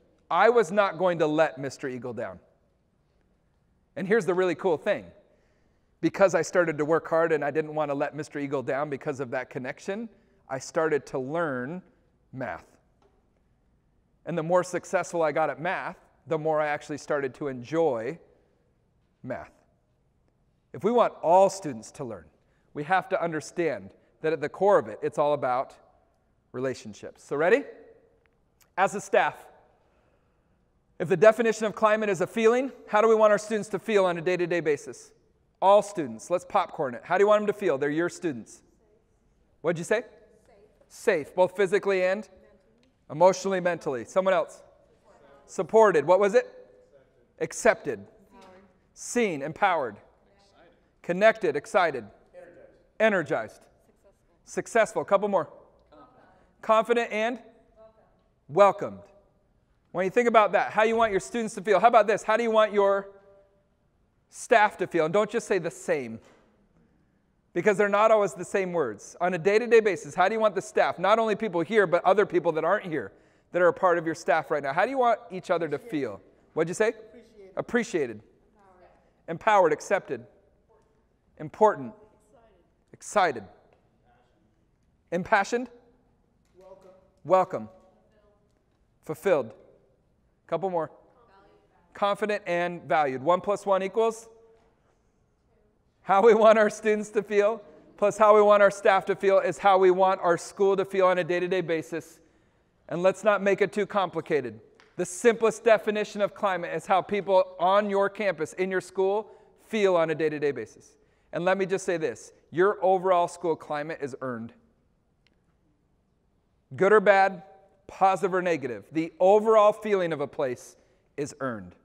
And what I've learned is the very best school climate that I have ever seen from different places, it never comes in ease and comfort. Anybody can be who they want to be when everything's going their way. The challenge is, what about when it's not? Your overall feeling of a place is totally earned.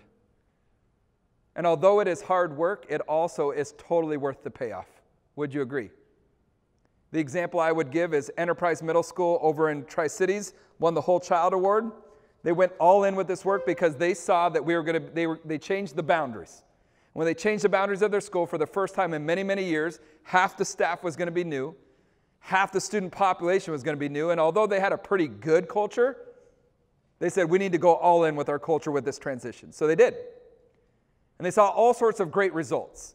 And we went to them at the end of the year and we said, hey, tell us your story, because we know that by itself this curriculum does not do that. It takes really intentional work from staff in the building to make this happen. So tell us, what was the secret, right, to your success? Number one, they said we had a common language. Then instead of just a bunch of people working really, really hard, but some are going over here, some are going over there, so we had a common language with what we were talking about. But just behind that, I think, was the more important statement. They said, it's not that the work this year was any easier. Like, the work of education is really, really hard. In fact, it's as hard as it's ever been. But for whatever reason, this year it didn't feel like work. And time again, that's what we kept hearing from different staff members and people connected to that school. And I don't know about you, that is a powerful statement in today's day and age. So I said, well, tell me more about that. And they said, well, it's not just our intentional focus from staff to students on the relational level. That was a really big deal, which created some pretty good climate in the school. But it was just as important was what we were doing staff to staff. It was the intentional relational focus from staff to staff. Time and time again, they kept saying, I actually look forward to coming to work every single day. And how many times do you think when we go school to school is the problem staff to staff? How many times do you think we see that? A lot. Who needs this work? Everybody. Okay, so what's your one word going to be? How do we want our students to feel? How do we want our staff to feel? Not because of somebody else, but because of who? Me. And we're really good in society going like this. You know, who's the problem? The 6th graders. God, and we have to be with them the next 2 years. You know, you hear it like the math department. But maybe it's not math here, maybe it's the social studies department. And even though we don't want to face it, every staff has that kind of conversation that happens.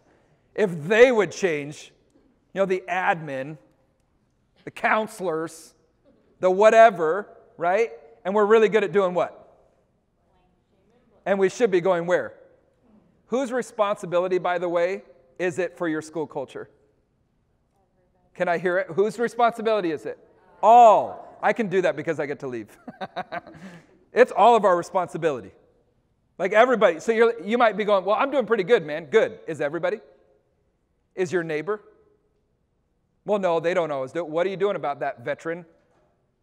Veteran staff member? What are you doing to step up and say, this is what we're about? We're all stepping up. I'm not just concerned about what you're doing. I'm concerned about what we are all doing. Tier 1, universal. Whose responsibility is it for your school culture? All. But now I'm concerned with what's your one word going to be. Because of you, how do you want students and staff to feel day in and day out?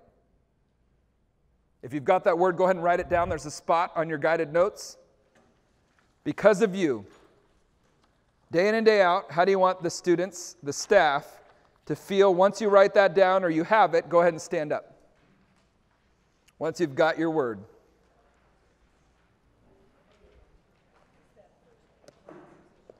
As you stand up, look at your clock partners. And who was that last person that we said, don't forget about me? Okay, that's where you're going to end up. Once your 12 o'clock is standing, go ahead and find them in that same spot you were in.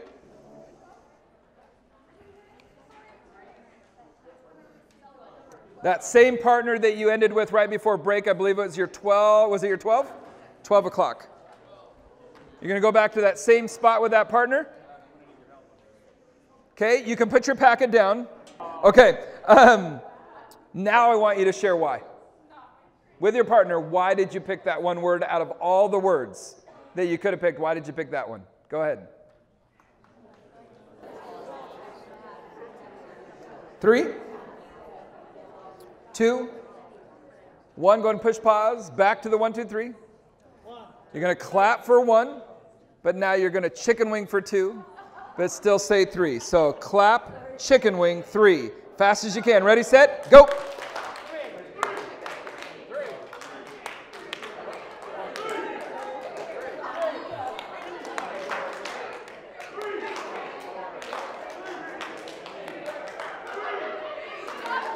And pause.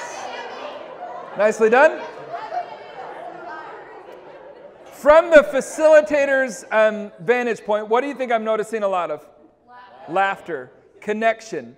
In between every one of those rounds, you could be asking a question related to any subject area. So we have now, once again, moved beyond just turn and talk or find a partner. What if we had a toolbox of even short little relational connection type things where you're connecting, different parts of your brain are being worked, you're laughing in a good way, but then you discuss. So here's the next question. Out of these big hitter lists, reasons why focusing on this work is so important, which one to you was most important and why? So out of this big list, either which one challenged you the most, which one, man, that was an important reminder, or I really think that this is important right now to our youth, whatever it is, which one stood out most to you and why?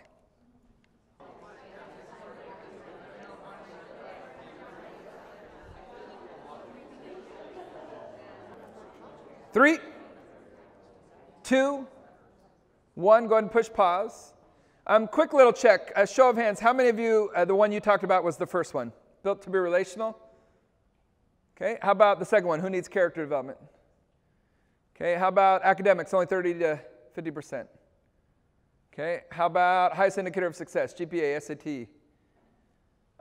Soft skills are the new hard skills. Interesting. And students need a deeper why. Okay, good. Final part of the 1, 2, 3. Clap for 1, chicken wing for 2. The last thing before we sit down, for 3, you're just going to go like this. You can do it. Just a quick sticking out of the tongue. Ready, set, go. Fast as you can.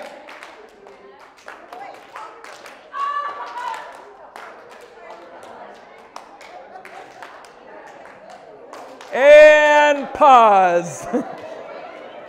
All right, before you sit down, I want you to think about it through this lens. If you didn't like any one of those, the clap, the chicken wing, or the sticking out the tongue, you could change any one of those with something different. You don't have to do what I did, but use the same technique. 1, 2, 3, we're in between each round. We discuss something else. The second one could be that you initiate the fist bump. Or it could be that you spin around one time. I mean, you could come up with all sorts of different things during the year to make it new and different, But one of the things I noticed was that laughter piece. Raise your hand if you would agree. Sometimes it's good for our students to laugh. In a world that sometimes is so darn serious, there are a lot of positive things that can come from good laughter and connection. And this is something that we could infuse into any part, any content area in our school. Say thank you to your partner, and we'll head back to our seats. All right, if you have your cell phone with you today, you're going to need it. Go ahead and get it out. Put it on that desk for a moment. Okay, we're talking about the 3 circles of culture. First and foremost, always, are we clear on what we believe in and or care about? And we always have to be coming back to that each year. We can never assume. Because when we assume, all sorts of bad things can happen, and one of them is lukewarm. Things are pretty good. Yeah, they're good. And good is the enemy of great. Okay? Keep thinking through that lens. Once we are clear on what it is that we believe in and or care about, let's then get into that competency piece. What do people actually know how to do? One of the big core beliefs at CharacterStrong is this. We believe that students want to be good. They just don't always know what it looks like. Like deep down, I know in my heart that Connor, on so many situations, wanted to do good. He just didn't always know what it looked like. I know that he wasn't always being given an example of what it looked like to put the skills into action that I wanted him to demonstrate day in and day out. When you give him an opportunity, it's amazing what happens when you unconditionally keep coming back and give him that opportunity to practice these things. Students want to do good. They just don't always know what it looks like. So let's go to those words. Remember the climate piece? How do we want students to feel? How do we want staff to feel? Well, here's some examples. Maybe we want the students and staff to feel safe, both physically and emotionally. Maybe we want them to feel like they belong, that we want them to feel accepted. Well, then if those are things that you want students and staff to feel, the type of culture you might want is one of kindness. Now, this scenario could change. Maybe you want excellence and purpose, right? These different feelings, and you're like, well, the culture you might want is one of commitment. You can change the scenario in a lot of different ways, but let's talk about this culture of kindness. Sometimes I think kindness gets a bad rap for being fluffy. And I don't think that kindness is fluffy at all if you actually know what the definition is. I think there is a big difference between being nice and being kind. Like nice is reactive. Nice is easy. It's like you dropped your books, let me help you. That's nice. Kindness, it's proactive. In fact, there are multiple competencies connected to kindness. Here are a few. Would you agree that one of the competencies of kindness might be empathy? And I would argue one of the social emotional skills that we need most right now in our youth and just people in general. Empathy is a competency of kindness. Another competency is active listening. Would you agree? That is a competency of kindness. The definition: attention, appreciation, encouragement, common courtesy. Kindness is the WD-40 of relationships. And what does WD-40 do? It makes things run more smoothly. Kindness is needed. That's why they say that the positive to constructive comments are 5-to-1. That's the magic ratio. And some people go, oh, kids these days, they need 5 positives to every one. Yeah, but it's also reality. And as much as that sounds simple, that's not easy to get 5-to-1. Like, I have to really be thinking about it. And then it's like, how specific you are with that praise. It's not just good enough to say, oh, you're so great. Oh, look at you, you're so smart. No. If I'm really on my A game, it's for specific things that I see, that I'm praising. And yet, active listening is much more than what it looks like. We used to teach soften, smile or serious, depending on the mood, open posture, forward lean, time or touch, eye contact, nod. And yet, I can do all those things and not hear one word that you said. And yet, it's still important that I demonstrate what good listening looks like. But active listening, how about this skill? Active listening today, learning to get the noise that's going on in my head out so I can actually focus on what it is that you're saying. And in a world that's moving so quickly, that is not an easy skill right now for people to develop. Active listening is connected to kindness. How about growth versus fixed mindset? The idea that I can become more kind. I don't either have it or don't have it. Because I'm telling you right now, Connor back in the day would have told you, I'm not kind. It's like, no, Connor, you can become more kind, man. You either don't have it or do have it. It is something that you can grow in. Would you agree that grit and resiliency is needed with kindness? Anybody who ever tries to deal it every day, like give it to others, knows exactly what I'm talking about. Because every day they get it thrown back in their face by one or more people. That sometimes it's really hard to be kind to certain people. Because people have behavior problems. Because they have feelings. And some people are really hard to be kind to. Would you agree? Grit and resiliency is needed. How about this? Habit development. Totally connected to kindness, knowing the steps that we go through, and then also personality versus character, which is one of our objectives. So let's go there for a moment. In Susan Cain's book, Quiet. How many people have read that book, Quiet? Okay, I highly recommend it. It's the power of the introvert in an extroverted world. And you've got introverts in every one of your classes. Great book. Susan Cain says, if you look at the last 100 years, okay, so 100 years ago, and look at self-help books and the collective themes of those self-help books, she would say that back 100 years ago, they were themes like this: courage, sacrifice, integrity. She goes, if you look at self-help books today and the collective themes, they're not the same. You're going to see themes like personality, charisma, your personal brand. And she says, no wonder we've moved to a me generation. She says, we have moved from a culture of character to a culture of personality. And warns us that we would be wise to fight back for that culture of character. So, grab those cell phones. And as you grab those cell phones, I want to demonstrate and talk through a couple intentional pieces with the lessons that you are piloting right now. Where are you at with the lessons? 6th grade, okay. The district is looking at these lessons, and it's the idea of not just at elementary do we look at SEL being taught, that our middle school, high school, and even beyond are just as much in need. So how do we go tier 1? In fact, if any school or district is looking at MTSS, have you heard that before? Yes. Multi-tiered systems of support or system of support, that a key component of a tier 1 is that you are doing some sort of SEL and or character development curriculum for all, not just small groups, tier 2. You are not doing MTSS unless you have something consistent that you are teaching. What's great about MTSS is it doesn't tell you what to put in there. It just tells you what the core components are that you need. And then you can make selections. And so what happens is the first 2 lessons of our curricula are all like community building. So like an example would be that inside-outside circle. Just some connection point things, learning names, getting to know students. And then after those first 2 lessons, every lesson from there on out always starts the same. That's on purpose. For fidelity, that you always know the lesson's going to start the same, but it's going to be different what is in that space. And what happens is it's called the character dare process. How many people are familiar?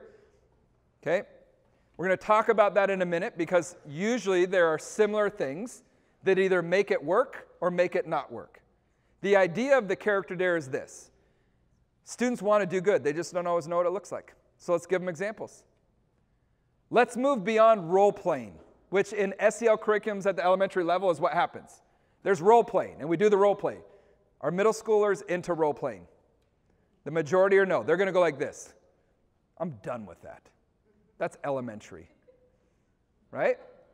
And so the idea of the character dare is this. What if we gave them scenarios that could be connected to everyday school life, life outside of school, and then we just gave them an opportunity to have a conversation that a lot of times we don't have in school or even in their own life just about that. And it meets them right where they're at. And what I mean by that is this. There is no part of this curriculum that says you have to do the character dare. It's a dare. And if something is a dare, do you have to do it? No, and that's even an opportunity to let them know you don't have to do something that is a dare. A character dare says, here's an example of what it looks like to put kindness into action. Or here's an example of what it looks like to put humility into action. And then you have them face that character dare. And then a similar process happens each week. It's called the truth or dare process. The power of the truth or dare process is it meets them right where they're at, which means this. It's okay if you don't do the dare. If you don't do the dare, then your challenge is speak your truth. What do you think about that character dare? Where are you at right now? And it's not like, truth, I didn't do it, I feel shame. That's not the goal. No, it's truth. Here's what I think about that character dare. I don't think it's a very good one. Well, why not? Well, I just think this about it. Great, that's a great point. Somebody else. Someone else raises their hand and they go, dare. I tried it, and here's what I've learned about myself or others in doing that dare. And what I would tell you is, having done that for a decade in the classroom, trust that process. Whether they're doing all the dares or not, trust that process. We're going to talk in a second, but here's what I want you to do. With your phone, here's the dare I've chosen for you today. Let me move outside of that. That's a picture of the online platform. By the way, as I let it go just for a second, it was built to be plug and play on purpose. If we want fidelity, right, it needs to be plug and play because you don't have time for a bunch of prep. I want you to know that it was built by teachers for teachers. So it was important to us that it wasn't just some like outside agency, these are these research-backed things, but they've never been in a classroom. So we had the 30-year veteran in the editing process going like this. I would never do that in my classroom. Duly noted as we were going through that editing process. Built to be plug and play. It is very much scripted on purpose, and let me tell you why. If it's not, you're not going to do it. We're not going to get fidelity with Tier 1 because you're going to have to prep. So it's say this, ask this. As you become more familiar, please do make it your own. And move away from it just being scripted. But at the beginning, if we're going to have fidelity, we need to have say this, ask this, so that you can go through it with little to zero prep. The other piece is this. You don't have to make a bunch of copies because that's not going to work. The number of times people in our organization have been in schools where they've seen Advisory Gone Bad. It's a reality show that's coming out. Like Advisory Gone Bad and all the things that make it bad, like the idea of like keeping a bunch of binders where you have to have a bunch of, like it doesn't work.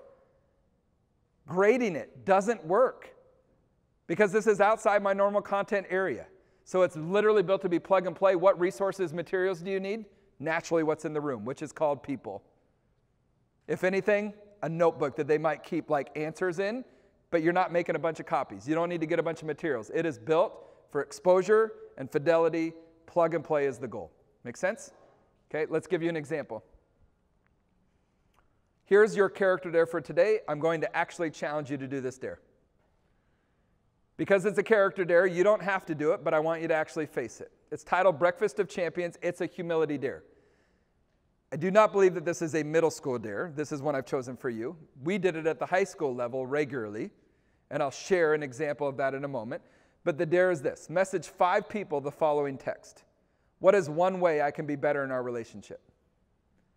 The subtext on here is this. Asking for feedback helps us identify gaps in our life.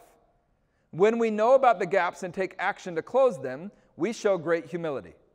Whatever your people respond with, you cannot get defensive. Rule number 1, you can't get defensive, which means do not send it to that person if you think you're going to get defensive. Because as soon as you get defensive, don't ever expect them to be honest with you again. Make sense? Okay? Think through that lens. Number 1, can't get defensive. 2, you can ask for clarification. So if they share something and you're like, ouch, can you tell me what you mean? You can ask that. And if they do give you something that you can work on or be better, it is important to say thank you, and I would challenge you, share something that you'd be willing to do moving forward. Like, I'd love to meet with you and talk about that more because I want to be better. Or I want you to know I'm going to work hard at doing this more or this less, whatever it might be. Before you send it, some of you are thinking this right now. I don't know if I want to send that. Because you know that if you were to send it to some people in your life, this is the response you're going to get. Are you okay? Which is also feedback that you don't ask for feedback very often. I have had literally people get phone calls within 60 seconds of sending that text, and the person on the other end is like, should I do a wellness check? Are you okay? Right? Type of thing. I want you to think through this lens. Sometimes it's good to give context. I'm at a training. I've chosen you because of this. Other times it's not good. So with certain people, they're actually not going to like it if you tell them you're doing it because it's an assignment. Whereas maybe like a significant other might be a good move. Because they might be, I thought we were okay, are we not okay? And they're freaking out right now, right? So it's up to you, but I want you to think through that lens. I also want you to think through this empathetic lens. If you were to receive a text like that, would it be easy to receive? In many cases, no. It's not easy for me to be like, ooh. Because I know if I send you something, I have to also think about who? Me. And what do I need to do to be better? So some of you will get responses like this. huh? Right? Like, oh, everything's great. I don't know what you mean, which is also feedback that you don't ask for feedback very often. So don't be surprised if you get surface level. Make sense? But my challenge to you, maybe one person, maybe it's 2, maybe it's 5. It actually is a really simple dare, right? Once you type it once, all you got to do is copy, paste, copy, paste. But it's not easy, or everybody would do it. It's definitely simple, though. I'm going to give you a moment, play a song, and then we'll talk.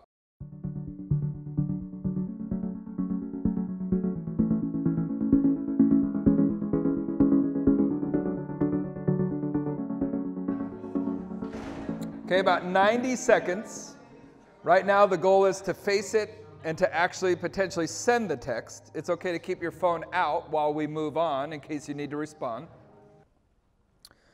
So as you have that there, and it's okay to stay focused on that text, I want to talk about for a moment. If we want to know what humility looks like in action, here's an example. Here's a practical example of humility in action. It is going to people in your life and saying, what's one way I could be better? Show of hands, how many people, this is a regular part of your routine? Like usually in a room, it's 1 to 2. Because as a society, we don't do this very often unless we have to. Like it's a formal evaluation. But you don't see people regularly in your life going like this. Hey, I mean, and I'm not talking every day. That's annoying. Not like you're not asking every day, but I mean intentionally. Like, hey, what's one way I could be better? As your dad, as a friend, as a colleague. And they go to work on identifying those gaps and have the humility to go, I'm not perfect. Nobody is. Thank you. I'm going to go to work on closing those gaps. You have someone in your life that makes that a regular part of the routine and you know that they're serious about it. What happens to your level of respect for that person? Do you think less of them or think more of them? Always. When people authentically come into your space and say hey, how can I be better? And then you see them humbly go to work on closing that gap, it always is higher respect for them because deep down you're like, man, I wish I could do that. And usually it does cause you to up your game and be better. I can't tell you the number of students I had that they may not remember the definition of humility, but they could give you multiple examples of what it looks like in action. And I'd rather have that. So let's go into this process. If you were doing this curriculum, after the first 2 community building lessons, the character dare process is set up, where they understand that every week we're going to face a character dare. It's okay if you don't do it, but every week the expectation of my class is that everybody has a voice. So nobody's going to say with their answer, I didn't do it. No, it's either I speak my truth, here's what I think about it, or I did it, and here's what I learned about myself or others. And both of those are just as valuable. Because for some of us, the character dare is just facing it. Where somebody else, I'm ready to go right now. So the dare is shown from the last week. Remember everybody, last week our dare was Breakfast of Champions, message 5 people the following text. We talked about different ways that we might accomplish this. We talked about some of the things that we might be worried about. Remember we had that conversation? All right. Truth or dare? Truth or dare? Which means, as we discuss, I might have you do a quick turn and talk so everybody gets a voice and either share your truth or dare with a partner, and then we're going to do a little bit full group, or I might just go straight into full group discussion. There is a time where my classroom culture and climate was one where I could just cold call, which means I didn't even ask for hands. I'm just like, Sarah. And Sarah's like, truth. And she speaks her truth about this dare. Pull up the next one, Ray. Ray's like, dare. I tried it. Here's what I learned about myself. Okay, so my question for you, truth or dare? Let's talk. Either truth, tell me what you think about this dare, having faced it, or dare, I just did it, and here's what I'm thinking. I'm kind of freaking out because nobody's responded yet.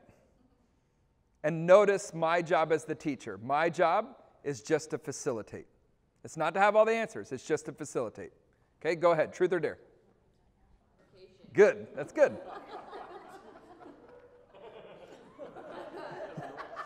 night might get interesting in that as well. Yeah. Would you agree? Notice, my job is to what? To honor what was said and then just to facilitate. So would you agree that sometimes in relationships, class, that we can stay pretty surface level? And sometimes to go deeper isn't always comfortable, but it doesn't mean that it's a bad thing.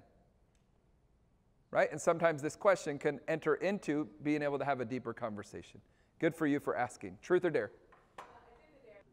It's good. And what's cool about this dare, and thank you for sharing your personal reflection, like, hey, I could send it to this person.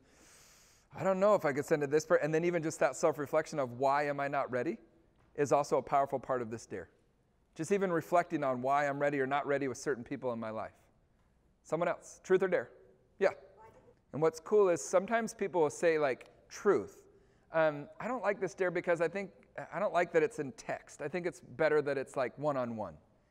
And that's a great comment to share, but sometimes people will come right back and say, yeah, but since it's not a regular part of our societal routine with people, sometimes the text is a good entry point where it gives them chance to think about it.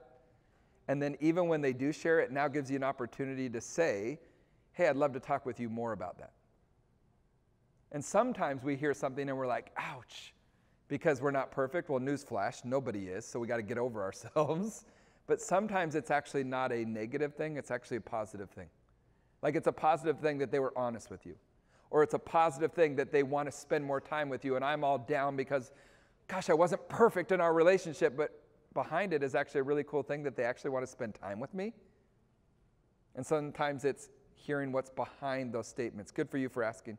Somebody else? Yeah. Truth or dare? Truth. That's awesome. That's a great reflection. Yeah. It's like I was ready then, but now I might not be when I leave. Someone else? Truth or dare? Yeah.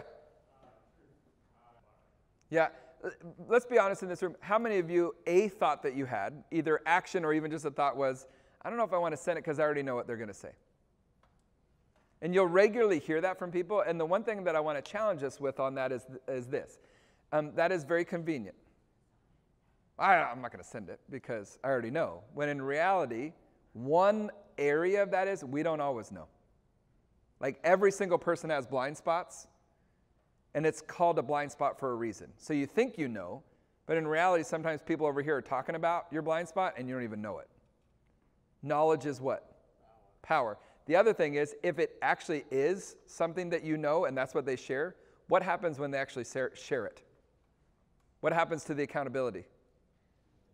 It ups. So I've had some people go, I realize that and know that there's going to be more, and I'm not ready for that right now. And what I would say to that is, good for you. Just facing that dare and recognizing I'm not ready to get that feedback right now and have that level of accountability, and right now choosing what's best for you, good for you. My job as a teacher is to what? Honor what was said, right? To facilitate, whereas some of us need that accountability. We need to stop living in that space of well, I already know what they're going to say. Well, who's the best accountability partner for me? It's not me. When somebody else says it, it ups the level of actually creating friction to get it done. And if someone doesn't have a phone, people always ask that. What if someone doesn't have a phone? You can do this and identify who the people are that you need to ask. And then when leaving today, the challenge would be to ask one or more of those people. You could do it in writing. You could do it in person. But there's always multiple ways to do a dare. The dare is just the initial. And sometimes as a class, we talk about multiple ways to accomplish that dare. Make sense? Okay. We're taking time with it today so that you understand the process. We always go back and say, here was last week's dare, and then there's the truth or dare process. And the whole idea is everybody's got a voice. Even if you disagree with the dare, it's okay to say, I think it's stupid. And my job as a teacher is to what? Acknowledge, hey, that's a great point. Why is it stupid? Right, thank you so much for sharing that. Somebody else. Honor right where they're at. Now, there's always a scenario. What if I have a student that just keeps derailing on purpose? And where we need to go with that is this. Well, what would you do in any classroom setting? Not just CharacterStrong lessons. What would you in any setting if a student was always derailing? It's called behavior management. Right? Well, I would use proximity, redirection strategies. Right? I would have a prompted expected behavior one-on-one conversation, not in front of the class. And ultimately, if it was so bad, I would need to have a one-on-one conversation where I say, it is okay to have your opinion. It's totally okay, and we want to honor that. But if it gets into a space where it's negatively impacting other people's experience, we can't have that. So how can I help you to be more successful here? And if not that, then you're choosing then to not participate. You can choose that. But it doesn't mean that it's okay to then disrupt everybody else's experience. Make sense? It's sometimes interesting when we get into these moments where it's like, well, what do you do in here? It's like, well, I don't know. What do you do in your math class when it comes to behavior management? It all connects to every subject area, okay? Truth or dare happens, and then after the truth or dare, you always send them off with a new dare. Spring is a slide deck for every lesson. So it's already built to be plug and play in the sense that the lesson is there. And if, as you're in that web-based platform, if there's an image that you need to show, you click on the image, it automatically fills the screen. If there's a video, so it's already in many ways plug and play. But we know that slide decks are like by far the gold standard because then you can just like click through and the instructions are there. So the great thing about being a web-based platform is this spring there'll be a slide deck for every lesson in there pre-built. Thank you for clapping, yay. Okay. And so one of the things that's in there is we'll talk about, okay, personality is a gift, character is a habit. Those are two different things. And in my script as the teacher, it says really simple things like the idea of like your dominant personality trait is set at a pretty young age. Whether you're more extroverted, introverted, or some combination thereof, if you were to fill out a personality survey, you would have a score for every one of those areas, but sometimes one might be higher than another. What I want you to know today is that all of them are gifts. If you're more detail-oriented, that is a total gift. In fact, in my house, my wife is a total like blue-green on the personality color wheel, and the blue-green in the one that we fill out is she's detail-oriented, and the blue in her is that she's really connected to people's emotions. So she knows when someone's off way before I do. Like if we're at a social gathering and we leave, she's the first person to go like this. Did you notice that Megan was a little down tonight? And I'm like, no. But she immediately knows because she wants everybody to be what? Okay. And it is a gift that she has. Doesn't mean I can't do it. It's just not my natural gifting. She's also detail-oriented. Who does the bills in our house? Because she's so good at it. She literally has a color-coded spreadsheet that goes out like 7 years on Excel. I'm like, that is impressive. It gives me a headache. Does that mean, though, that I can't do the bills? No, I totally can. That would be an act of my character. It's not my natural gifting. I could do it, but it would be an act of my character. My gifting is red-yellow. The red is I see the big picture. I'm naturally a little bit more decisive than my wife. The yellow in me, I like to talk. I could talk all day long, 7 hours, and then I'm still like filled with energy.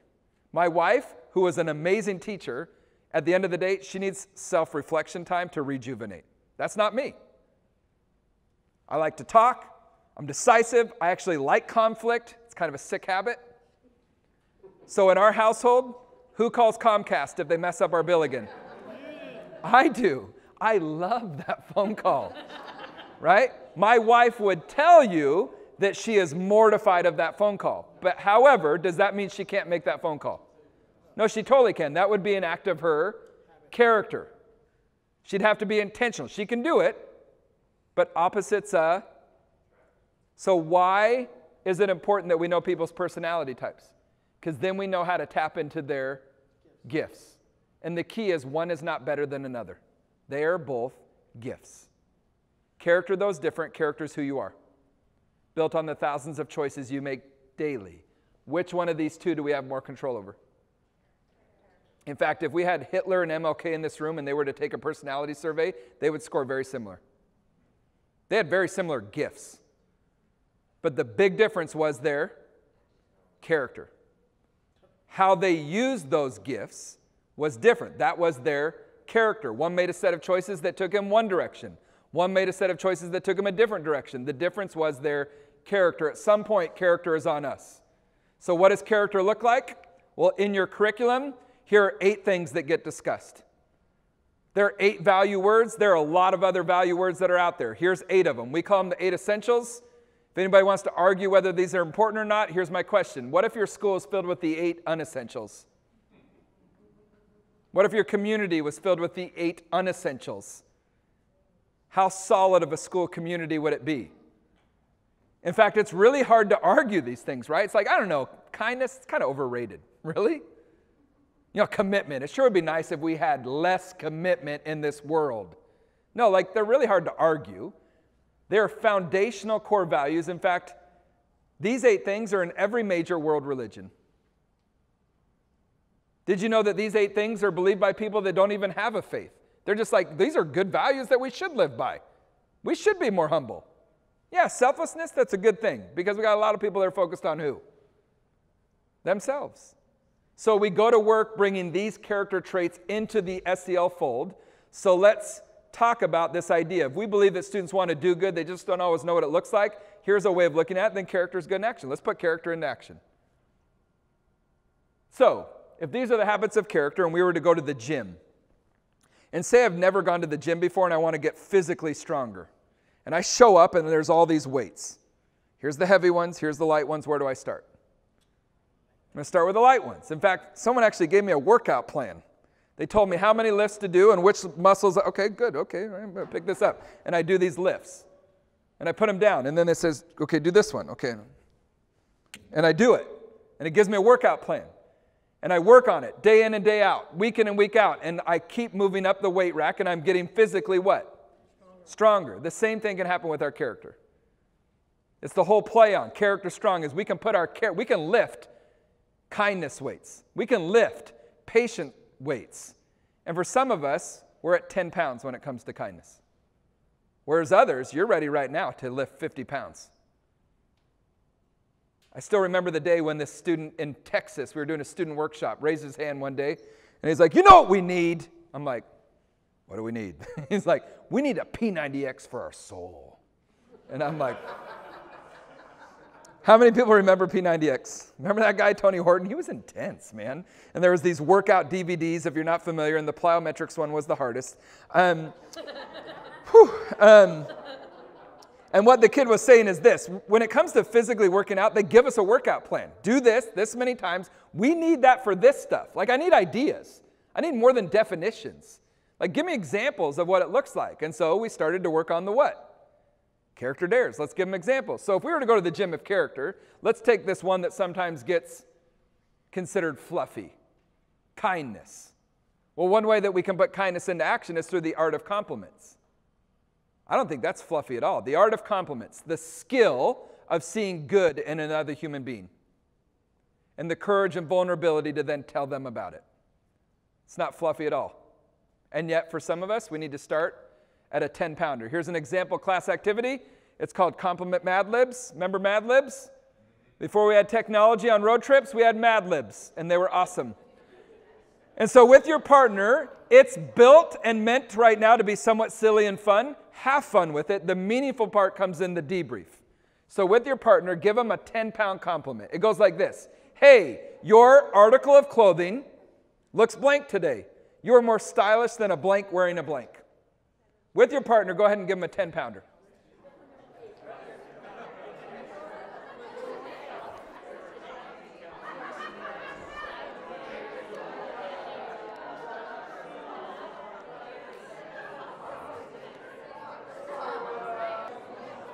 Three, two, one. Go ahead and push pause. What I love about this is it's a fun little activity we can do in class. It's set up. It's meant to be silly. It's meant to be fun. Have fun with it. Here's the meaningful part. It's the discussion. Why is this a 10-pounder? So as a class, let's discuss. Why is this a lightweight 10-pound compliment? One reason is? You don't really have to think too hard. It's like something you're wearing. I don't have to do a deep level of thought to give this compliment. Someone else. Why is this a 10-pounder? You don't actually have to like the person to give them a compliment on something you like that they're wearing. Got it. So I could give this actually and not even like them. Someone else. I don't have to know them to give them this compliment, which is true. I can give this compliment and not know you. Yes. Yeah, I mean, yeah, you don't even have to like it. You can lie. No, joking. How about this? Some people say it's a 10-pounder because you've given me the script. And how many times do our students need right now the script? Like, here it is. Fill in the blanks. Let's practice this so they're more likely. Would you agree the more opportunities a student has to practice kindness, the more likely they are to develop the habit of kindness? We need to give them opportunities to practice these things. Anybody else? Why is this a 10-pounder? They're just starting to do it, just like you pick up the lightest weight. Yep. It's the lightest weight. We're just starting, right? Pretty surface level. Yes? A little comic. It's fun, right? Although it's a 10-pounder and it's pretty surface level and I could give it without even knowing you, does that mean that it doesn't have a positive impact? No, as long as it's done genuinely, no act of kindness is ever wasted. In fact, it is a guarantee that there's one or more people in this room. Someone complimented you once on something you were wearing. And the next time you went to put that piece of apparel on for the day, as you were getting ready, you thought to yourself, I'm going to look good today. It's a guarantee. And yet, here's the thing. Raise your hand if you would agree there's more meaningful things that we could say to each other.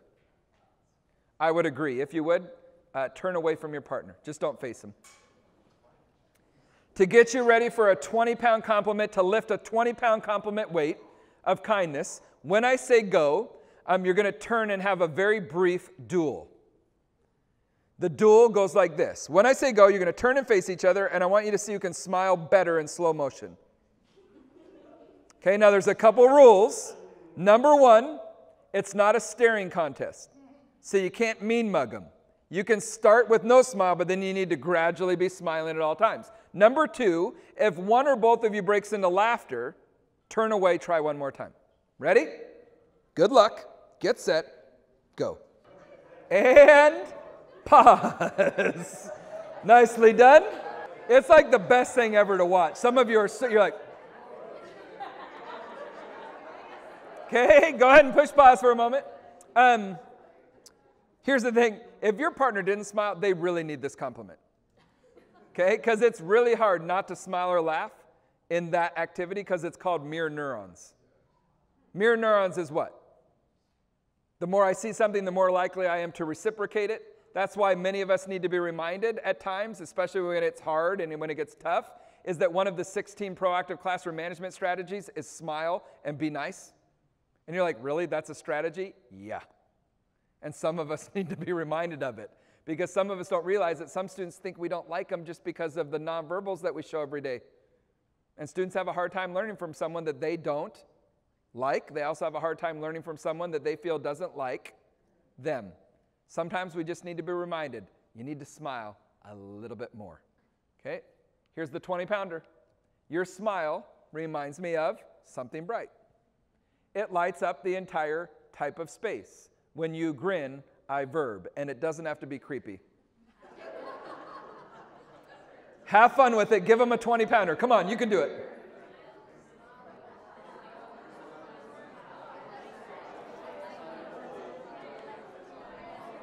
"15 minutes. Are you going to be on time, you think? And those are like listening on the training. With a 3-hour, depending on the conversations that happen and like the DARE process, you don't always get to every part of the consistency piece, but the great thing about the last consistency piece is there's multiple places you could stop. So I could stop at 1 slide into the consistency, 2 slides in, 3 slides in. Yeah, so it's great because the same slide deck is for the 6-hour as for the 3-hour, and what it allows is way more processing. You get to dig way more into the lesson. So I know right now how I'm going to end knowing the time, and I'm not going to get to every slide, and it's totally okay. Because the consistency part was built for that. 3, 2, 1. Okay, go ahead and push pause.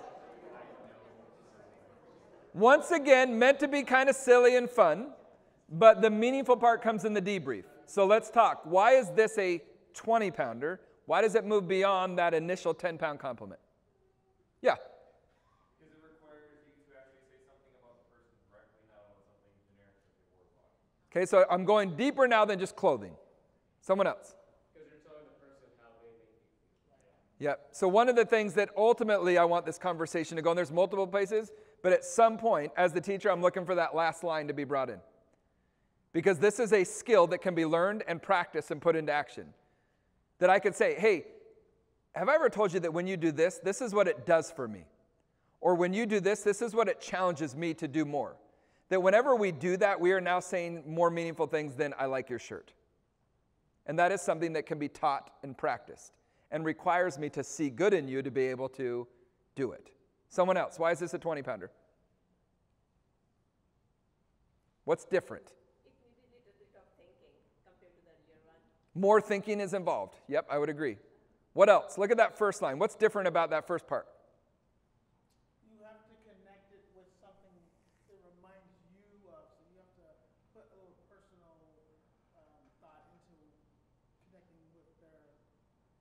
Sure. Yeah, well said, right? When you bring that personal reflection or impact into it. How about the idea of this, smile's more permanent than clothing? I can choose whether to smile or not, but I can't really change my smile. I've tried. It's weird. You know where sometimes students will go with this debrief? They'll say, well, if that's true then, why would we ever then make fun of something on someone that they can't change? And now we're having conversations. Let's just go there because sometimes it gets thrown out like bullying. Well, bullying programs don't work. They don't. Like anti-bullying, it doesn't work. But what if we can move into the proactive? Instead of having these conversations when someone makes a mistake and it's a teachable moment, what if we could have the conversation in advance, right, in the proactive nature? The proactive is what we'd like to move in. Knowing that a lot of what we deal with is the reactive, what if we can move into the proactive space?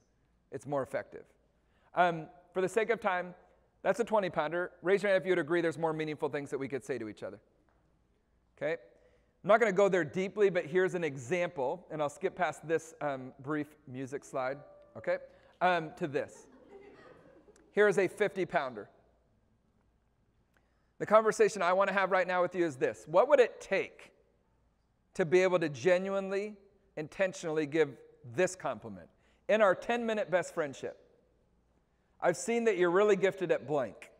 You are strong, blank, and bring a lot of blankety blanks to your school. I think you're an amazing educator because blankety blank blank. What would it take to, across this entire room, be able to genuinely give this compliment? This is a 50-pounder. Yeah. Yeah, I got to get to know them, which is going to take. And yet, would you agree that just getting to know someone is still not enough to give this compliment? Because I can guarantee you there's people that I know, that I've gotten to know, I would not give this compliment to because I don't like them. No, it's beyond getting to know them. What else is it required? Relationships. Good, add to it. What else is required? Paying attention, remembering. I got to pay attention to people, which is one of the parts of kindness when you define it. Good. We're now moving into this. It's not just to get to know them. I got to actually do the work of seeing good in them. And sometimes that takes work. Would you agree with that? Like it takes the actual empathy, the work of me going, although we don't always see eye to eye, there is good in you, and I'm going to go to work in seeking that out, finding that. And how many times do we have to do that with our students? That they're not the natural students that I connect with. I got to actually do the work of seeing good in Connor. Somebody else? Was there a hand there? You're still thinking about that fiance? A conversation later, it's coming. No joking. Anybody else? Why is it? What would it take? 50-pounder. Got to be genuine. And to come across as genuine, even to be genuine, right? That like heart piece. Sometimes it takes actions first, practicing it before I actually become it, right? I got to test it out and go, I like that. I like how that felt to see good, to try to let someone know about it. Now I've moved beyond the awkward. I feel like I'm getting pretty good at this. And now I realize I'm becoming this because I've been practicing it. Yes? I'd like to demonstrate this with Sally West. You can have the space if you want. Go ahead.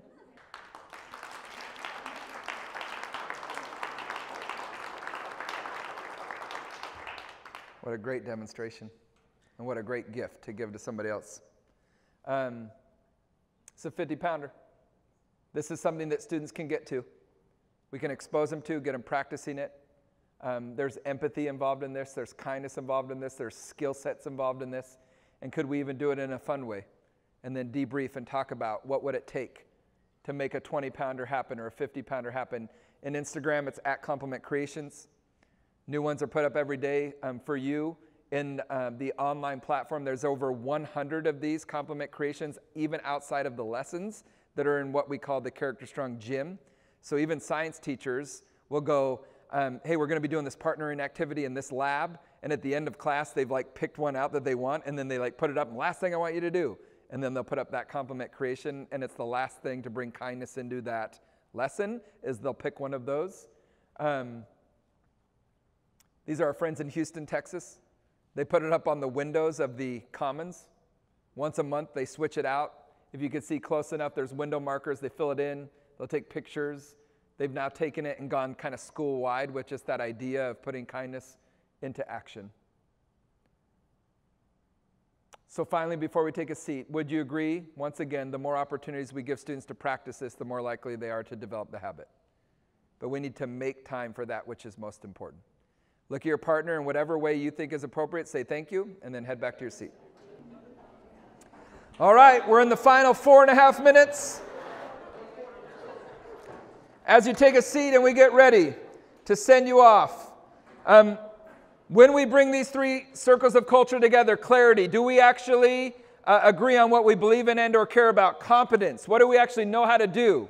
Not only in the infusing in the daily fabric, but also these skills that we're teaching. And then finally, there's that consistency piece. One of my favorite quotes of all time, intentions minus actions equals squat. It's from James Hunter, a leadership author. And the frame here is this. If you ask the average educator out here today, hey, are you about supporting the whole child? What is the automatic response? Absolutely. But Dr. Clayton Cook would say, but then you drill them down. You drill that educator down and you say, well, what that's going to mean is that we need to do A, B, and C with consistency and fidelity. And then you'll get the honest answer.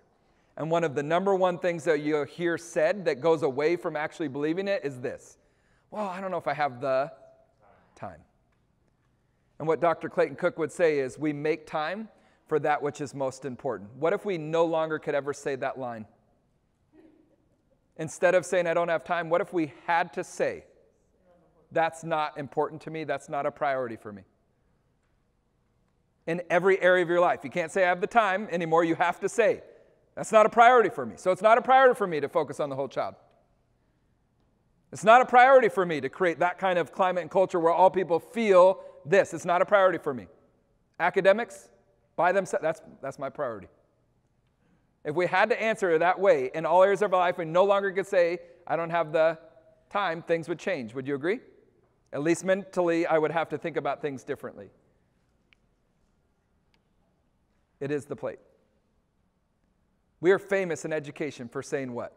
This is one more thing on our, I'll challenge, including myself, every time this slide comes up. This is the plate.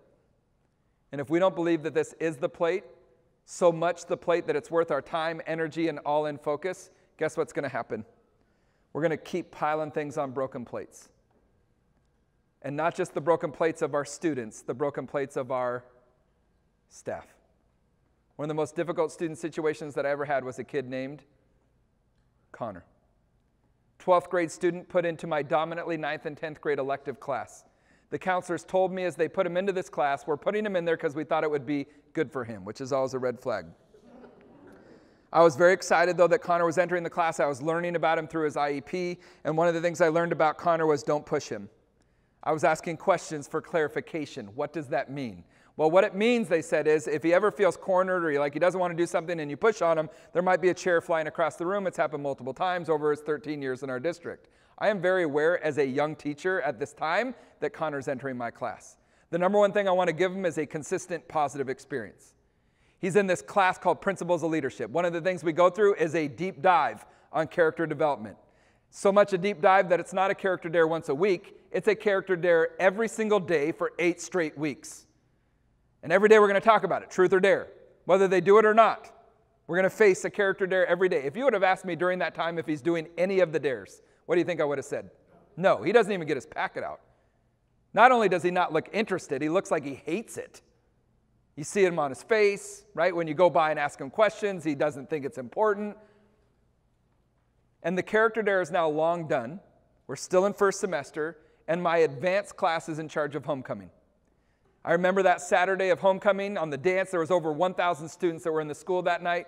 I'm walking through the hallways, and I turn the corner, and I hear out loud, Mr. Norlin! I know immediately who it is. It's Connor. First thing you need to know is back then, I literally was at every single school event. If it was an academic night, I was there. If it was a choir concert, I was there. If it was a sporting event, I knew who showed up to school activities. Never, ever had I seen Connor at a school activity, and there he is. He's walking towards me, and you can tell he's excited. As he's walking towards me, I see there is someone behind him. He is on a date. And now I get excited. And as he talks to me, you literally can see it in his mind. He remembers that he's on a date. And as respectfully as he can, he goes like this, can you go over there, please? And she's like, and I'm like, okay, we'll deal with that in a second. Go ahead, because I don't want to like crush his excitement. And he starts talking about his day, and he's all excited, and I'm asking him questions. And he's like, yeah, we had to go get pictures. And he told me that they went to dinner. I'm like, where'd you go? I went to McDonald's across the street. I'm like, that is awesome. And he goes, and everything was going great until we sat down. And at first I didn't get it. I'm like, what happened? Did you sit on something? And he's like, no, Mr. Norlin. Then we were face to face. And immediately it clicked, because I knew, especially reading that IEP, this is his worst nightmare. He struggles with the emotional behavior, the connection piece. And here he is now in this moment. He's having a great day, and he's like, and now we're face to face.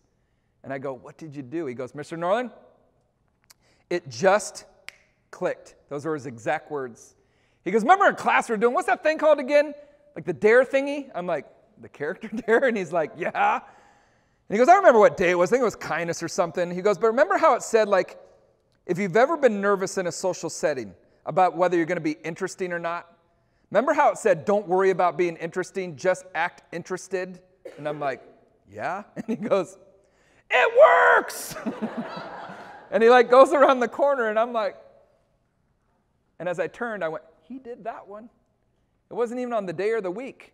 But when he needed it most, what did he say? It just.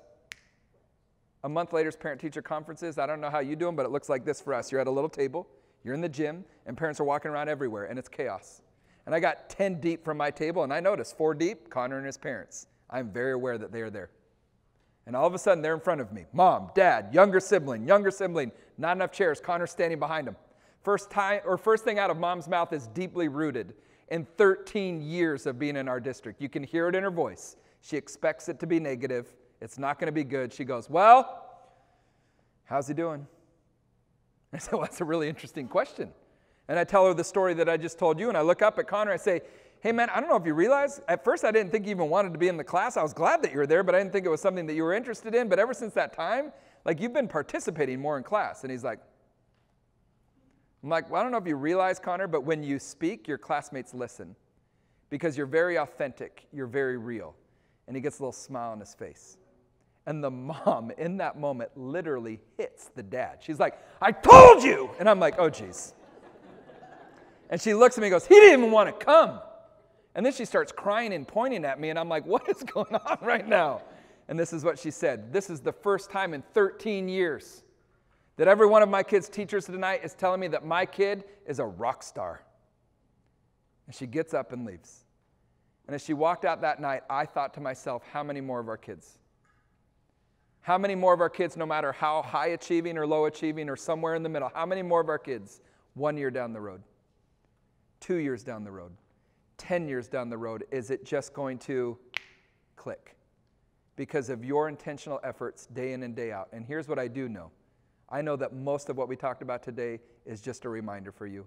And I hope more than anything else it was an encouragement of the work that you're doing is so incredibly purposeful and meaningful. And for everybody else that's out there that doesn't tell you, thank you. Thank you for sticking with that kid, including our little Connors, day in and day out. Good? All right. Thank you so much for your time today. Appreciate it.